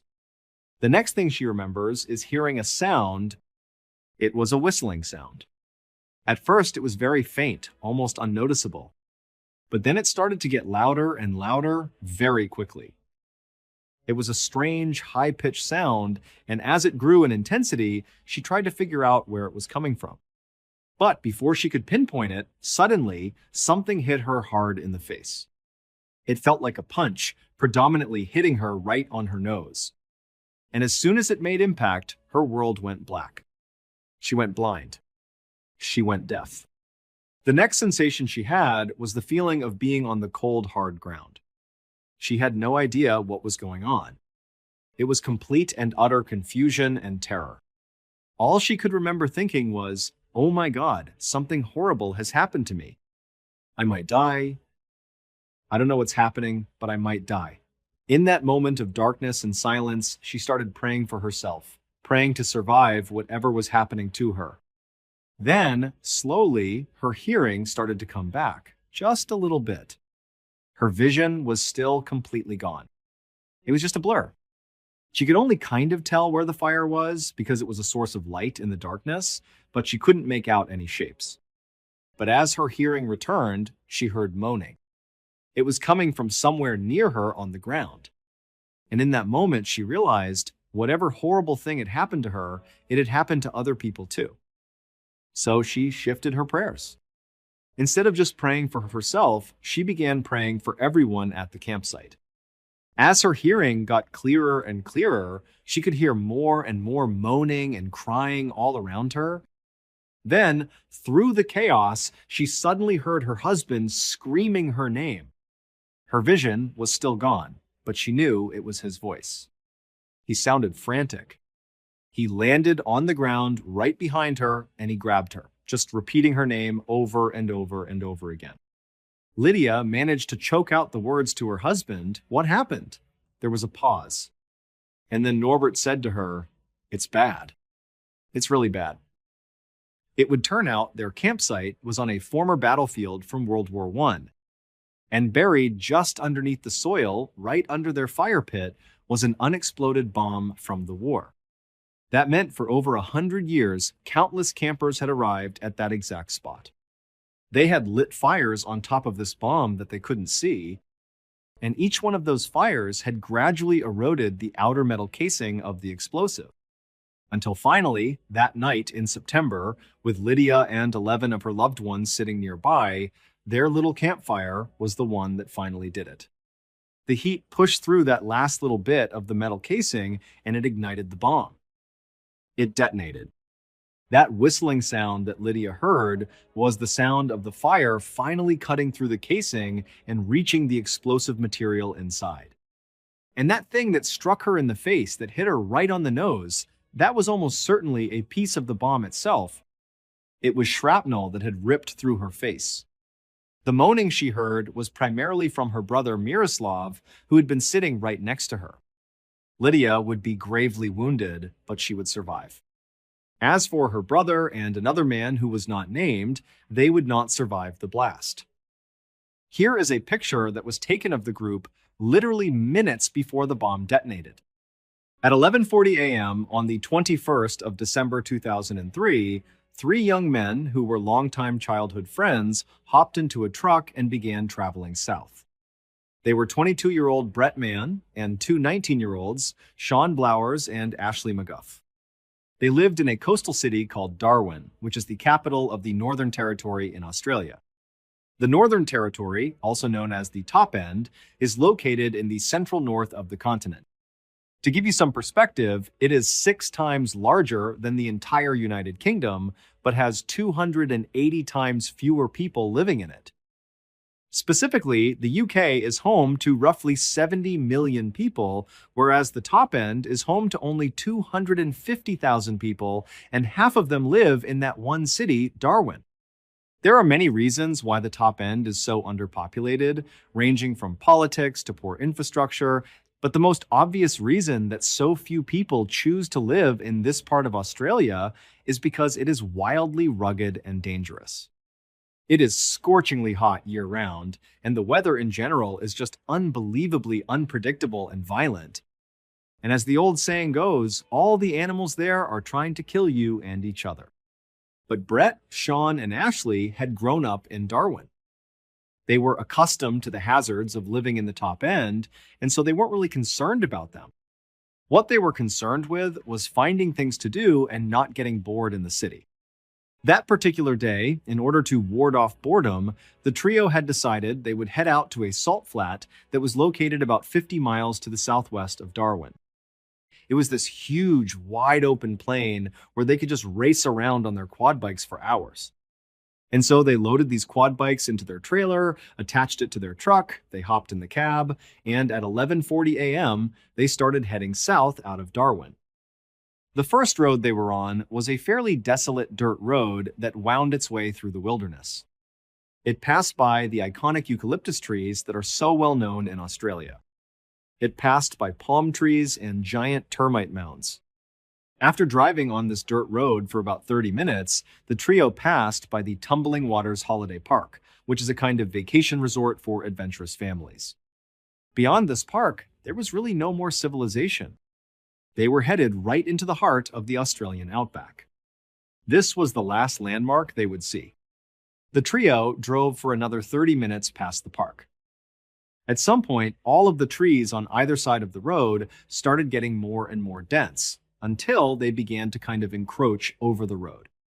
It looked like they were driving directly through the heart of a jungle. They would have recognized this change in scenery. It meant they were getting near the Finnis River, which was off to their right, hidden beyond all the trees. They couldn't see it, but they knew they were close. The Finnis River was not a huge waterway. It was about a 30-meter stretch of water that ran east to west through the top end. And what it was known for was being very brackish and dark. You could not see into this water more than maybe an inch or two. It almost appeared black. The trio continued driving along through this jungle-like atmosphere until the trees on the left side of the road began to thin out again. And then it eventually revealed the salt flats stretching out to their left. At that point, the trio pulled off on the right side of the road, where the vegetation was still very thick. They hopped out of the truck and went around to their trailer. They dropped the gate, and one by one, they pulled their quad bikes off. Then each of them hopped on and drove out onto the flats. That day, the flats were actually very muddy because it had recently rained really heavily in that area. And so the trio spent just as much time racing each other on the flats as they did trying to drive close to each other and spray huge rooster tails of mud all over each other. For hours, they were out there just having a great time, being young and reckless. Then, at 4:30 p.m., they decided it was time to call it a day. They drove back over to the truck. They drove their quad bikes up onto the trailer, locked it all up, and they were about to get into the truck to head back home when one of them had an idea. He suggested, hey, let's head down to the water and rinse our clothes off and get all this mud off of us. Now, you need to understand something about the top end. The one place you want to spend the least amount of time in is the water. People who live in the top end operate under the assumption that any natural body of water that is not clearly and officially designated as a swimming area has at least one animal lurking in it that will kill you. This is a literal precaution people in the top end take. And this section of the Finnis River that these three friends were thinking about going and jumping into, this was not a designated swimming area. It should have been avoided. But you have to remember, these three guys, they grew up in the top end. They were used to living in this kind of wild place, and they had come to these salt flats so many times over the years. And they had jumped into the Finnis River before to wash off and go swimming, and nothing had ever happened. So, the idea that the Finnis River could be dangerous to them, it really didn't cross their minds. They felt like, you know what, we've been there, done that, nothing's going to happen to us.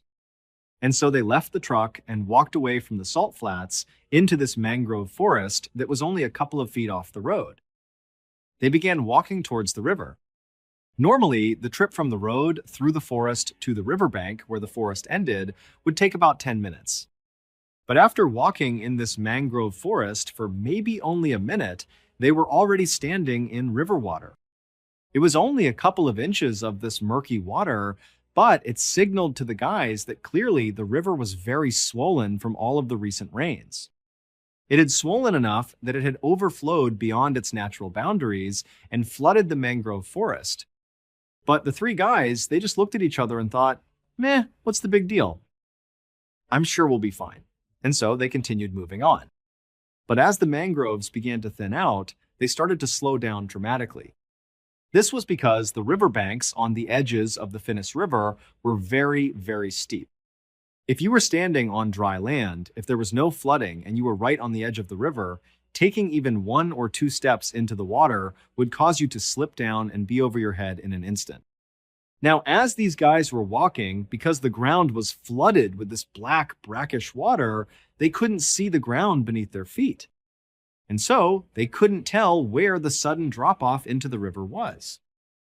They began to slow down, walking very carefully. When all the trees were practically gone, they knew they were close to the edge. And then, one of them actually slipped and kind of tumbled down the edge for a second, but he quickly turned and grabbed one of a mangrove tree's thick roots and pulled himself back up. After seeing this, the other 2 walked over and stood next to him. The trio just stood there, looking out at this pitch-black-looking river that was very clearly moving faster than normal because of all the excess rain. But they kind of looked at each other and thought, you know what, it's not that big of a deal. We'll just hold on to the roots of these mangroves and lower ourselves over the embankment. We'll wash ourselves off, then pull ourselves back up. No big deal. And so that's what they did. They each turned around and grabbed a thick, sturdy root from one of the many mangrove trees that marked the edge of the forest. While holding on tight, they would lower their lower half down past the embankment until they were submerged in the cool, dark water. They rubbed all the mud off themselves, being very careful not to let go of the mangrove at any point. Then, just as they were about to finish up and pull themselves back onto the bank and get back to their truck, Brett lost his balance. Somehow, he let go of the mangrove root and slipped down the steep embankment. And suddenly, the powerful current took him.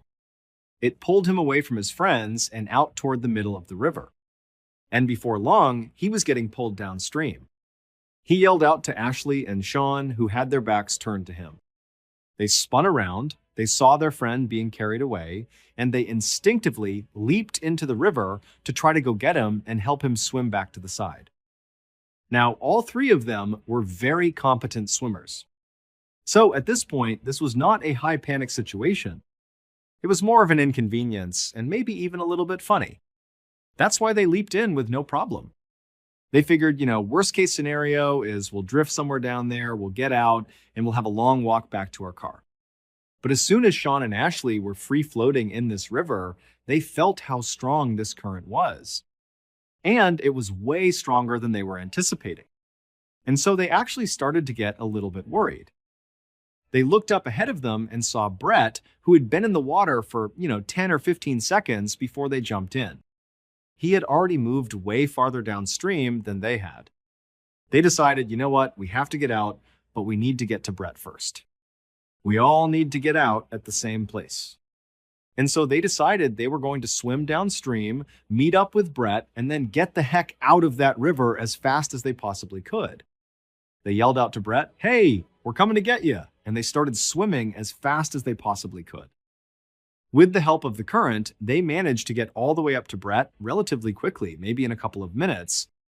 When they reached him, Sean and Ashley got in front of Brett. And then the three of them, they stopped actively swimming and just allowed the current to carry them downstream. As they were drifting, they began scouting the left side of the river, looking for a solid clump of mangrove trees they could swim into. Because unless there was something to grab onto on the edge of this river, they couldn't pull themselves out. At this point, the trio was definitely uncomfortable being in the water because of how strong that current was. But they were still confident they were going to find a viable landing spot, they were going to get out, and it would just be a great story to tell later. Sean was in the front, Ashley was right behind him, and then Brett was behind Ashley. They were all about an arm's length away from each other. They were drifting down this river for a couple of minutes, looking on the left side for a viable landing spot. And then all of a sudden, Ashley just yelled out, "Hey, I see something in the water. We need to get out. Find the nearest tree. Get out. Get out. Get out." And so Sean, he started panicking. He didn't even turn around to see what was going on behind him. The adrenaline kicked in, and he just started swimming as fast as he possibly could toward a tree that had popped out of the river. It was literally growing in the middle of the river. He swam up to this tree, and he managed to climb up to the first fork of the tree, which was maybe 6 or 8 feet above the water. As soon as he was up there, he turned around and looked down, and he saw Ashley. He reached down, and he hoisted Ashley up to the first fork with him. And then the pair turned around again to grab Brett. But Brett wasn't there. And so they looked around thinking, okay, did Brett not make it to the tree? Did the current pull him around? Is he at some other tree? They were yelling out for him, they were looking for him, but there was no sign of Brett. And so they're talking to each other, Ashley and Sean, saying, "Hey, did he call out? Did you hear something? Did he give some indication about where he was going?" And they're both saying, "No, I don't know where he is." And so they started climbing up the tree a little bit higher, trying to look down and up the river to see if maybe they could spot him. And then all of a sudden, Sean noticed something yellow flash beneath them in the water. So he looked straight down and he saw this yellow thing down there. He nudged Ashley and he said, "Look." And so Ashley looked down. As they were looking, they were about 10 feet off the water at this point. They saw this yellow thing start rising up to the surface. Now, the water was so dark, they really couldn't tell what anything was unless it was right at the surface. So they're watching this yellow thing, and suddenly it broke through the water, and they saw it was Brett. He had his yellow jacket on. That's what they saw. And Brett was in the mouth of a 13-foot-long saltwater crocodile. He was face down, and his left side was being held in this animal's mouth. And he wasn't moving. Sean and Ashley were so scared, they were just frozen. They were just staring at this monster in the water that was holding their friend, and they couldn't do anything about it. For 2 minutes, they just stood there, looking at this animal, wondering what was going to happen. And for those entire 2 minutes, the crocodile stared right back up at Ashley and Sean as if it was showing them what it was going to do to them once they got in the water.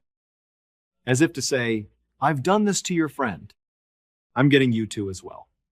And so they're staring at this animal when suddenly it just kind of slipped underneath the water back down into the black abyss. And it, along with Brett, just disappeared. Ashley and Sean were so terrified that they couldn't even grieve for their friend. They couldn't feel sad for him. It was like they just went into pure survival mode. And without saying anything to each other, they just started climbing up this tree as fast and as far as they possibly could. They only managed to get up maybe a couple more feet to 2 more branches.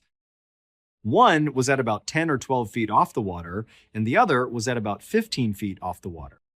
Sean made it onto the lower branch, and then Ashley made it onto the slightly higher branch. Once they were situated, with one arm firmly wrapped around the trunk of the tree, they were able to kind of breathe for a second and take stock of their situation. And even though, of course, the elephant in the room here was that their friend was just eaten by a crocodile, it was like they couldn't process that yet. Instead, they started talking about, okay, well, our families, they're going to recognize our absence, and they're going to tell the police. And the police are going to launch a search, and they're going to come find us. Both of them were confident, or at least they acted confident, that that was going to happen. But they also knew that there was no timeline for this. It could be hours, or it could be days, until this actually happened. As these 2 teens were sitting on their branches, the reality of their situation really started to come crashing down on them. Because yeah, they were safe in this tree, but for how long?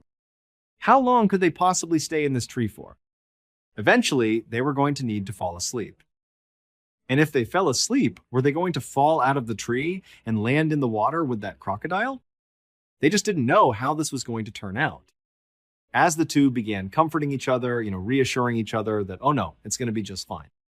Someone's going to find us tonight or tomorrow. We'll be just fine.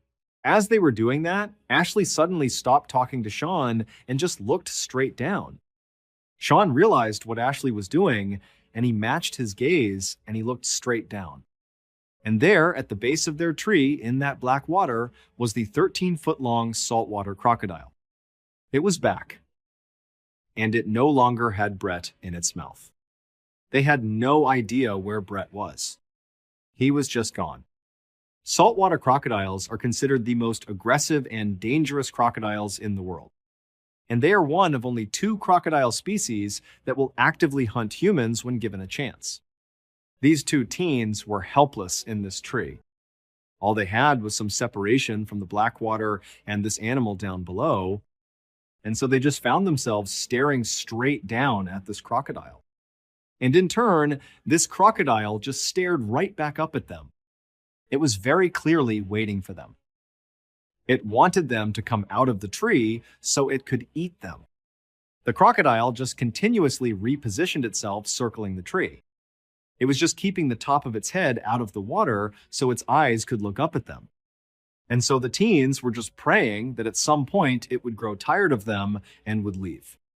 After several hours, right as the sun was about to set, this crocodile did seem to give up on them. It drifted under the water and disappeared. After a couple of minutes, Sean, who was on the slightly lower branch, decided he didn't want to be any closer to the water than he had to be. He was going to climb up to Ashley's branch. So he very carefully stood up on his branch. He made sure he had solid footing, and then he reached up and he grabbed a branch with his right hand. He kind of tested it and it felt pretty sturdy. And then he put all his weight on it and tried to reach for another branch when this one broke. As soon as that branch broke, Sean tumbled 10 feet into the water. He hit the water and went all the way under. He sank a few feet, and immediately he turned around and started swimming as fast as he could to the surface. He was just expecting at any moment that this crocodile was going to bite him. He got to the surface and he looked around. It was a little bit dark, but he could immediately see his tree, and he realized the current had pulled him away from it. So in a panic, he started swimming and kicking his legs as hard as he possibly could to get back to this tree. He knew the whole time he was kicking his legs, he was just attracting the attention of this crocodile, but he had nothing else he could do. He had no other tree he could reasonably get to that would provide safety. And so with every ounce of energy he had, he kicked and swam, and finally he managed to grab a root of the tree that his friend was still in. He began pulling himself up, with his lower half still submerged in the water. As he was dragging himself towards the trunk of this tree, he was just waiting for this crocodile to bite down on his legs. Finally, he got to the trunk of the tree, and he was able to pull his body out of the water. He scrambled up to that original branch he was on. Then he and Ashley worked to get him up to Ashley's branch. As soon as he sat down next to Ashley and was secure, they both looked down.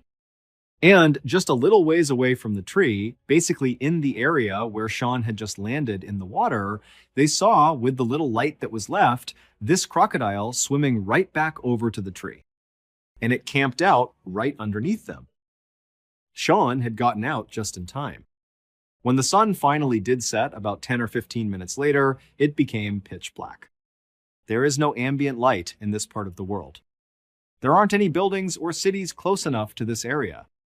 And so it was truly pitch black, and they could no longer see the crocodile down below. But they knew it was there, because periodically they would hear it repositioning itself right underneath them. Also, because it was so dark, the two teens could not actually see each other. And so they began holding on to each other. And then, anytime either of them moved, they would announce their movement to the other, just so they knew they had not fallen asleep and were not falling out of the tree to a horrible death. A few hours went by like this. It was pure silence, with the exception of the sounds of this crocodile repositioning itself periodically. A little after midnight, a huge storm rolled into the area, and it began to absolutely downpour. The raindrops that were hitting the river were so loud that the teens could no longer hear the sound of this crocodile. They had no idea if it was still down below them or not. But every time lightning would strike, it would illuminate the sky for that flash of a second. And in that flash, they would look down, and there would be the crocodile. After several hours of this super intense downpour, the two teens also started to become concerned that all this additional rain could raise the water level of the river high enough that this crocodile might be able to jump out and reach their legs.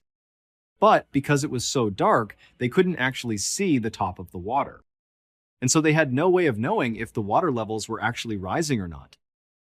And so they both kind of sucked their legs up onto the branch and tried to make themselves as small as they could while still remaining anchored to each other and also to the branch.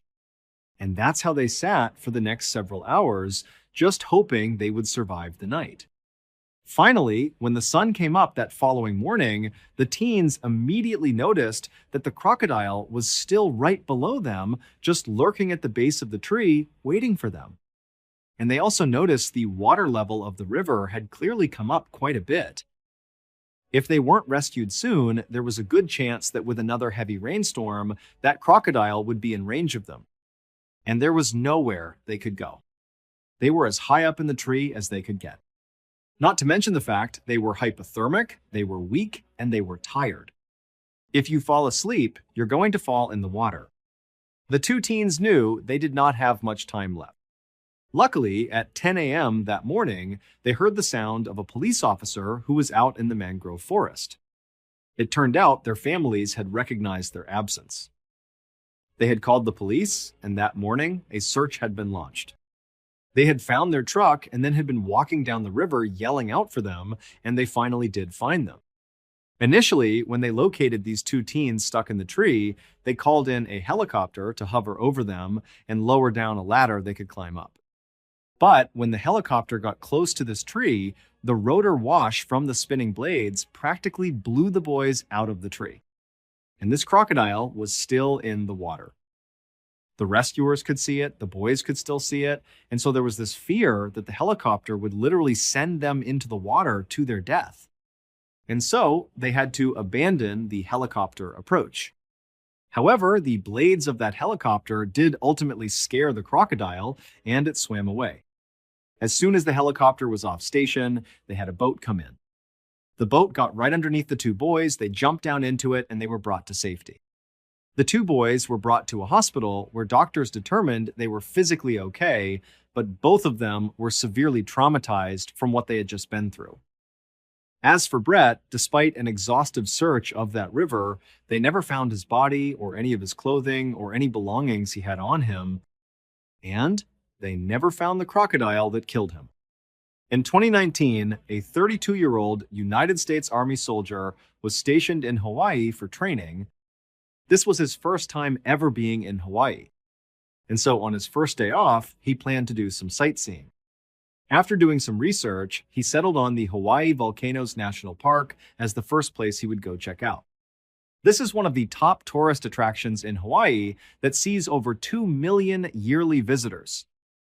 One of the main draws of this particular park is that it's home to one of the world's most active volcanoes, the Kilauea, that has been erupting consistently almost every year since 1983.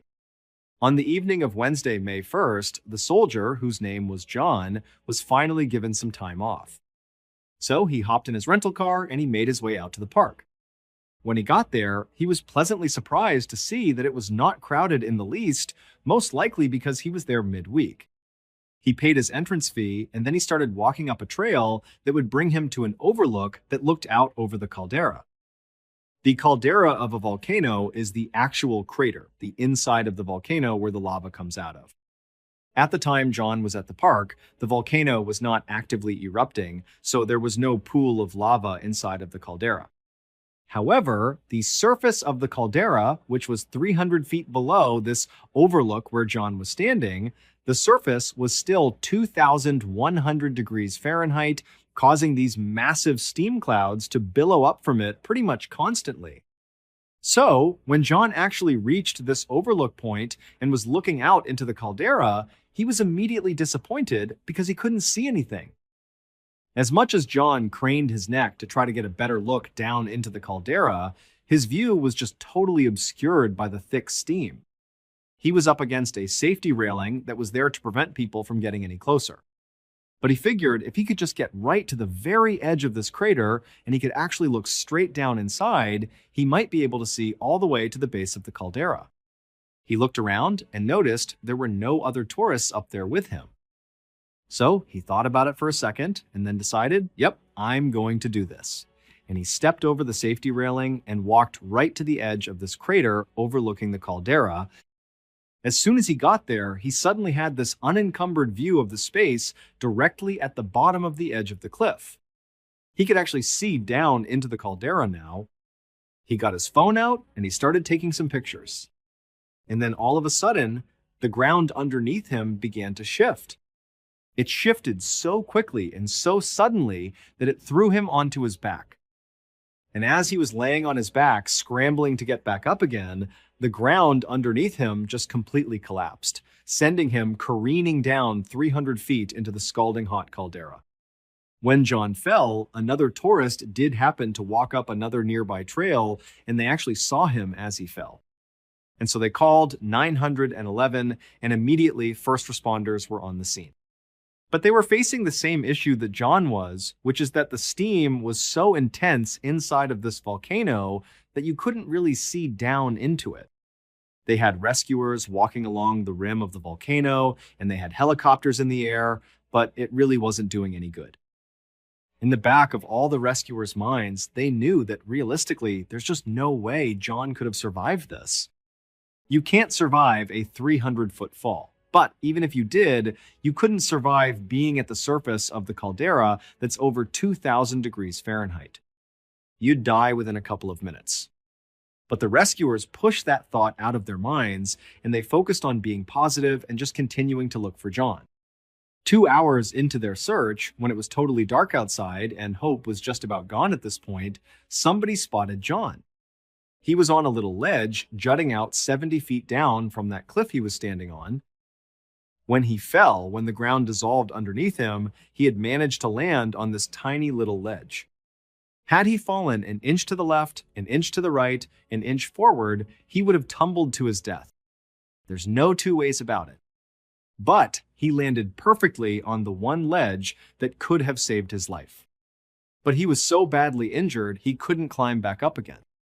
However, rescuers were able to rappel down to him, put him in a harness, get him back up, and he was able to make a full recovery. In December of 1961, James McCormack Sr. was on vacation from his job as a fire inspector for the city of Portland, Oregon, and he was feeling bored.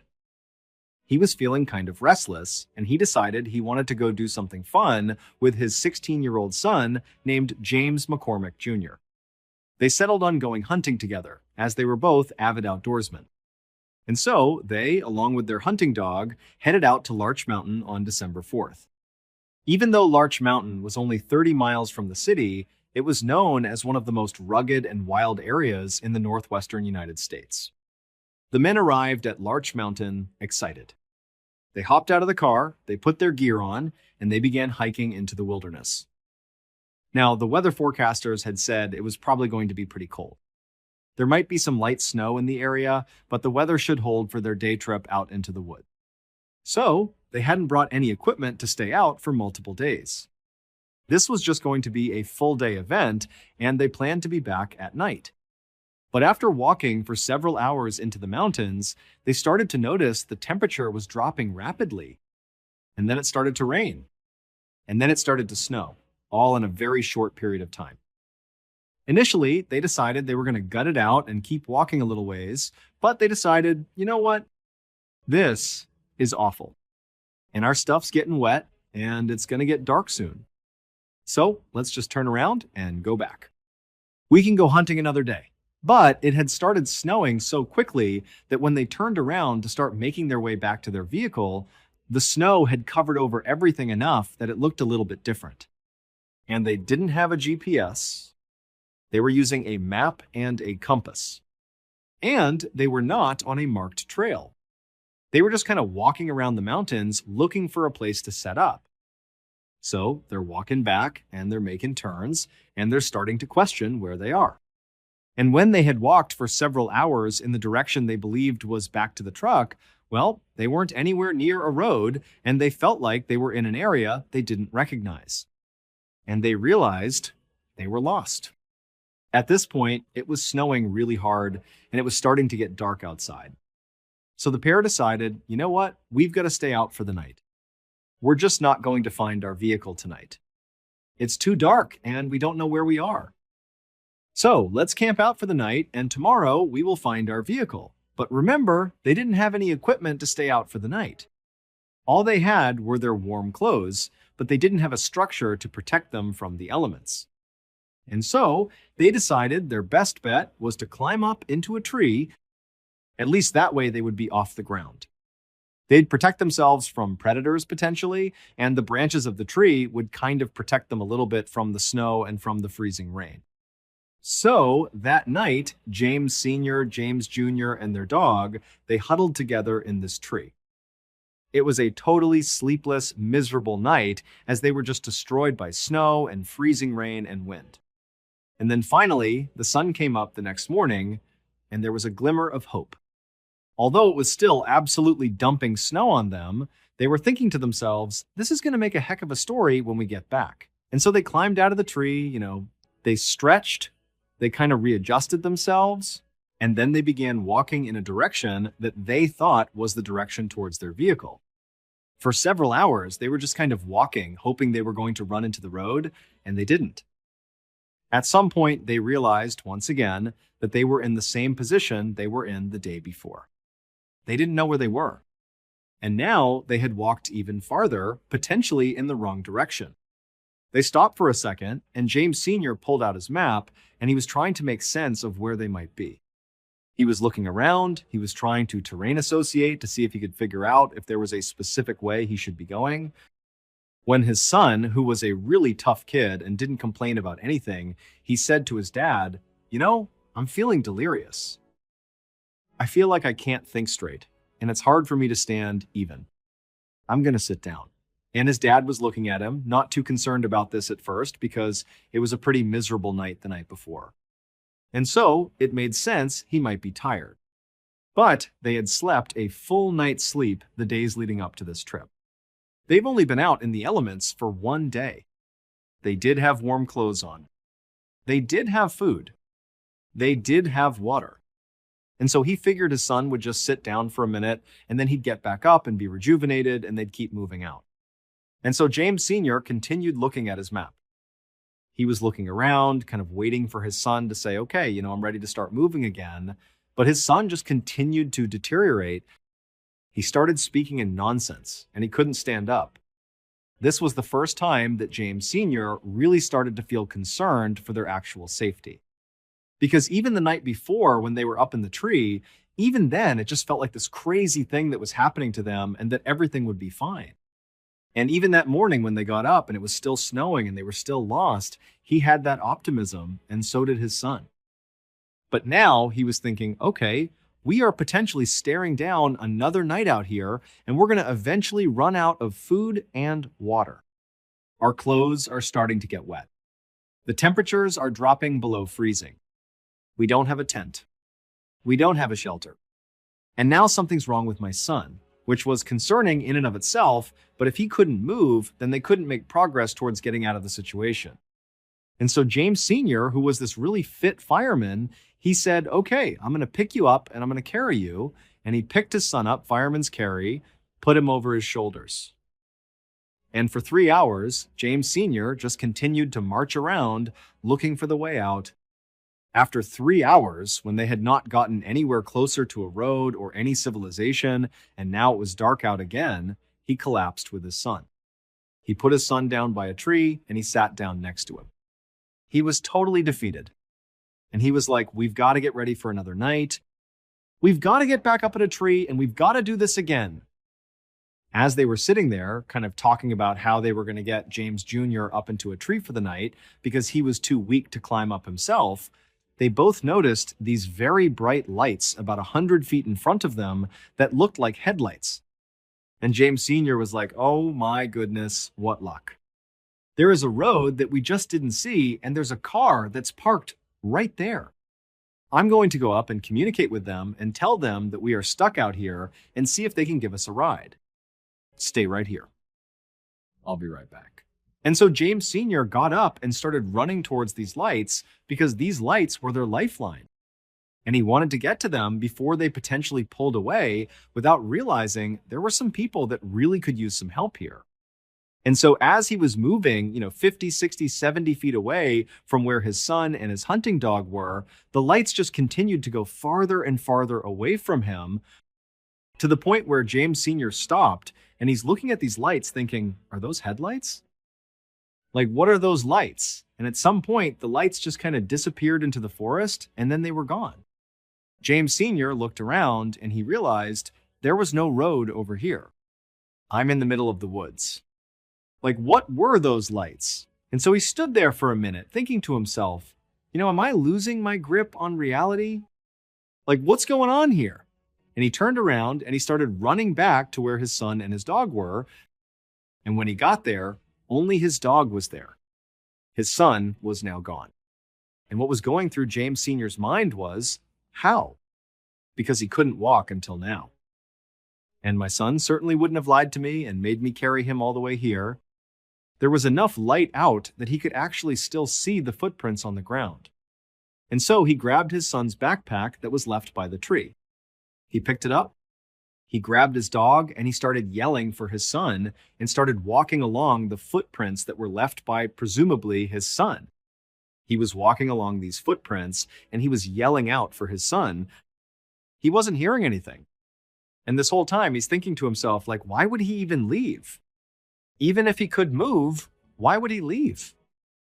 We're obviously in this together. What is going on with my son? So he was walking and walking. And after about 30 minutes of walking along these footprints, because the snow was coming down so heavy, the prints were getting harder and harder and harder to track because they were filling in with snow. And finally, it got dark out, and then he really couldn't see the prints anymore. And now, James Sr. was absolutely panicked. This was a nightmare. Where's my son? What were those lights? Oh my gosh, it's going to be another night out here. And he just picked a random direction, and holding on to his son's stuff with his dog, he just started running. The next day, James Sr. and his dog would stumble into a lodge that was about 6 miles away from where they had parked their car over at Larch Mountain. Now, that doesn't mean they moved 6 miles to get there. They probably zigged and zagged all over the mountain, and they covered much more than 6 miles, but it was a 6-mile shot to this lodge. They stumbled inside, and it was just a miracle that he had found it. He basically had run all night until he found a road, and he traced it up to this lodge. And he told the staff inside, "My son is missing. We've been gone for 2 days now. He's out in the middle of the woods. He's hurt. Someone needs to go out there." Very quickly, the police were called, and word spread to the firefighters in Portland, Oregon, that the fire inspector's son was missing. And so 200 off-duty firefighters made their way up to the mountain as well to assist in this search. The paramedics wanted James Sr. to just go to the hospital and let the searchers do their job. But James Sr. was not about to leave his son, and he refused medical attention, and he went out with the first group of searchers. Somehow, he was able to get them to the rough area that he was able to recognize as roughly where his son had been sitting when he went missing.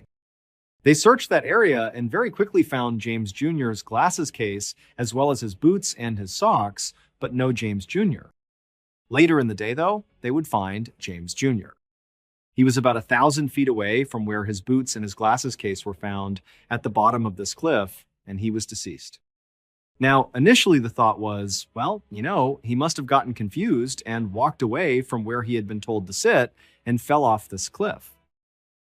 But they determined he did not die from the fall off this cliff.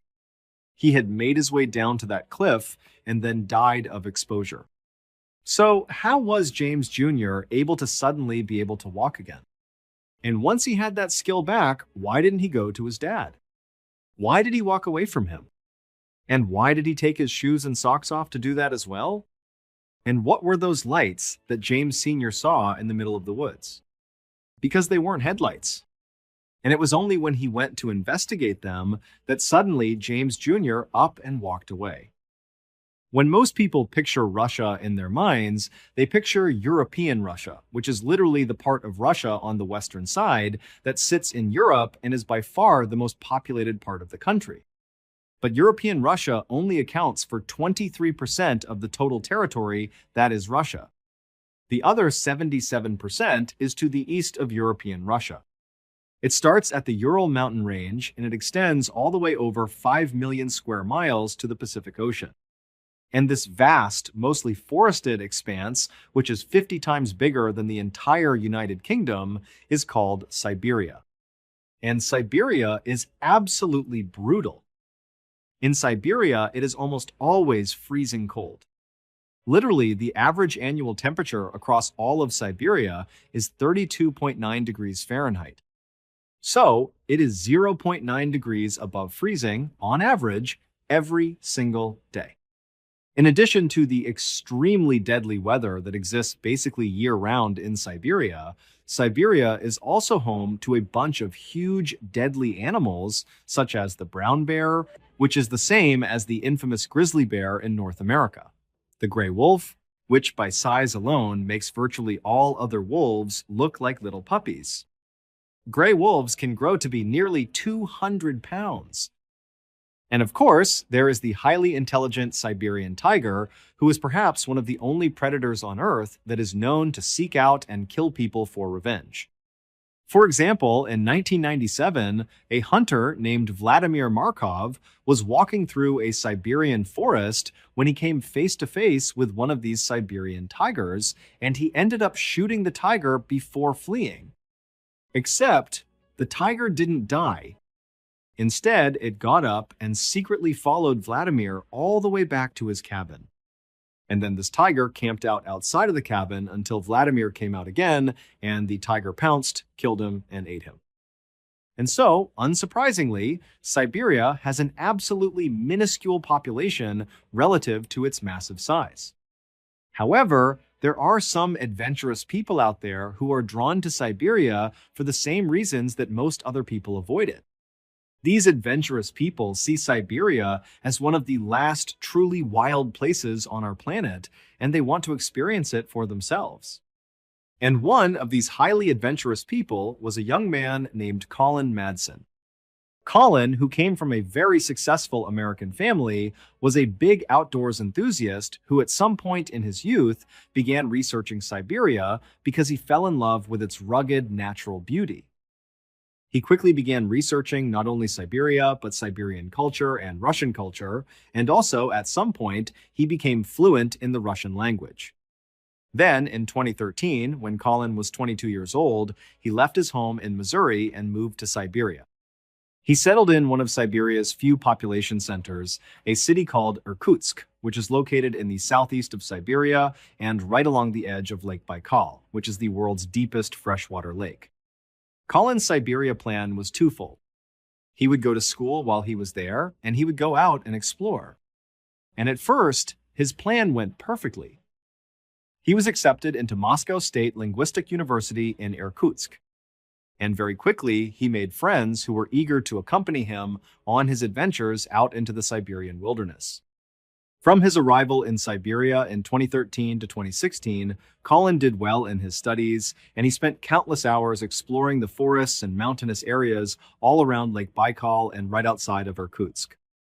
In fact, Colin became so familiar with this region that he began volunteering with a nonprofit in the area that went around marking new trails, which meant Colin was literally venturing into the wilds of Siberia and just marking the trail as he went. So, when Colin's family heard about what happened to him in 2016, they could not believe it. In March of 2016, Colin and three of his good hiking friends, one was American and two were Russian, decided they wanted to go on a hike together. They settled on hiking to the summit of Love Peak, which was a mountain located a few hours away from Irkutsk in a small village called Arshan. This hike was nothing compared to the gnarly Siberian wilderness hikes all four of these guys had been on before. The trail that led up to Love Peak was fairly steep, but it was incredibly well marked. And all four of these guys had hiked it several times before. However, because Colin and his friends were so experienced at hiking in Siberia, they knew that even the easiest hikes needed to be respected because Siberia was still Siberia. There were dangers that lurked everywhere. And so the men called ahead to the village of Arshan. And they rented one of these small rustic cabins that's in the village that sits right at the base of Love Peak. And it's kind of tucked away in this forest. And so this cabin would serve as their sort of base camp and would allow them to arrive in Arshan, get their gear together, and then when they were ready, they could begin this hike to the summit. A few days later, on March 27th, Colin and his three friends loaded up their car and they drove west to Arshan. And when they got there, they stopped at a local store and got some supplies and then made their way to their cabin. Their cabin was just a single room with a few beds inside of it. It was enough to protect them from the elements, but really nothing more. As for a toilet, the cabin didn't have one, but there was an outhouse outside that they could use. So, after the friends moved into the cabin and claimed their beds and put their things down, they all sat down and began prepping their gear and eating some food and chatting. And then finally, at 2 a.m., they decided they needed to go to sleep because their plan was to get on the path up to Love Peak by 7 a.m., which meant they needed to get up at 5 a.m. to make their final preparations. So, at 2 a.m., the lights in the cabin turned off and the friends all fell asleep. And then 3 hours later, at 5 a.m., when the lights came back on again, it was immediately clear something was wrong. Colin was not in his bed. His friends assumed, when they looked over at his bed and saw his personal belongings were all still there, that Colin must have gotten up and headed outside, maybe to use the outhouse or go for a quick walk, and they just hadn't heard him leaving. And so the three friends initially just kind of shrugged off Colin's absence and said, he'll be back any minute most likely. And if for some reason he's not back soon, he'll certainly be back by 7 a.m. because that was the agreed upon time they would leave for this hike. But as the minutes ticked closer and closer to 7 a.m. and Colin still had not shown up or tried to call them or do anything, the friends started to worry. It just didn't make any sense that Colin would just get up and leave without telling them where he was going. Finally, at 7 a.m., when Colin still had not shown up and the friends' cursory search of the outside area near the cabin had yielded no results, they decided they had to tell someone. They wrote a note addressed to Colin and they put it on the front of their cabin door. This note basically just told Colin, if you come back here and you see this note, know that we're looking for you, so stay put or tell someone you're here. After putting up this note, the friends left the cabin and they headed to the nearest police station where they reported Colin missing. The police would eventually launch a huge search in and around Arshan, both in the forested area right around the village and then also up into the mountains near Love Peak. But despite this huge effort, no one could find Colin, at least not at first. On Monday, April 4th, so 8 days into Colin's disappearance, a group of searchers were looking in the forest about 1 mile away from the cabin where Colin and his friends had been staying. And they looked up ahead and they saw there was this clearing and there was something in the middle of it. The searchers began moving their way towards this clearing, ducking under branches and stepping over brush. And when they got close enough, they could see Colin was in the clearing and Colin was deceased. He was laying flat on his back with his left arm extended out to the side and his right arm extended but closer to his body. And both of his hands were clenched in tight fists. On his hands and his wrists were visible abrasions and cuts, which later would be determined to have most likely been caused from someone or something holding on to him, trying to restrain Colin. Colin also had visible abrasions and cuts on the front of his neck. Colin's clothing, which consisted of a long-sleeved thermal shirt, heavy pants, and hiking boots, were ripped and torn in several places. And interestingly, Colin was not wearing socks under his boots. Now, that seems inconsequential, but Colin had had surgery on both of his ankles and had scar tissue on his ankles that if he didn't have socks on, those scars would rub against the inside of his boot. And he said it was very painful. So, he always wore socks. Also, Colin's body showed virtually no signs of decomposition, and all of his wounds and abrasions looked fresh, according to medical personnel. In short, Colin looked like he had recently been in some sort of physical altercation, and whoever or whatever he was grappling with had eventually overpowered him and killed him. Although it was not clear how he actually died, Russian authorities were very quick to suspect Colin's three friends who had been with him. But they were brought into the station and they denied having anything to do with Colin's death, and they all passed their lie detector tests. After that, Russian authorities quickly closed this case by concluding that, well, if his friends didn't do it, then that means Colin must have been high on drugs or drinking alcohol or both, and he just wandered out of his cabin and he got lost in the woods and he died of hypothermia. He froze to death. The end. However, Colin's parents just could not accept that as being what happened to their son. There were a lot of reasons for skepticism, but the main one was that Colin was an absolute expert at navigating this particular region of Siberia. The idea that he would leave his cabin for a quick walk or something and get so completely lost that he would die 8 days later seemed way too far-fetched. And so Colin's parents hired a US-based private lab to do a review of Russia's autopsy of Colin to give their opinion if the autopsy was accurate or not. And this US-based lab pretty much immediately found that the Russian autopsy was not remotely accurate. Number 1, Colin was not under the influence of alcohol or drugs. He was sober, although technically he did have very small amounts of THC in his urine. THC is the chemical that is found in marijuana, but the amount was so little, it basically meant he had consumed the THC days before he went missing, and so he would not have been remotely affected by that small amount of THC in his system. Number 2, the lab determined that Colin almost certainly did not die from hypothermia, Instead, all signs pointed to Colin dying from being suffocated, meaning he was murdered. Someone crushed his airway or in some way restricted him from breathing, and that's what killed him. And three, based on the lack of decomposition, the freshness of the injuries on Colin's body, and the lack of animal predation on his body when they found him, this indicated that Colin did not just wander out of his cabin and immediately die somewhere in the forest.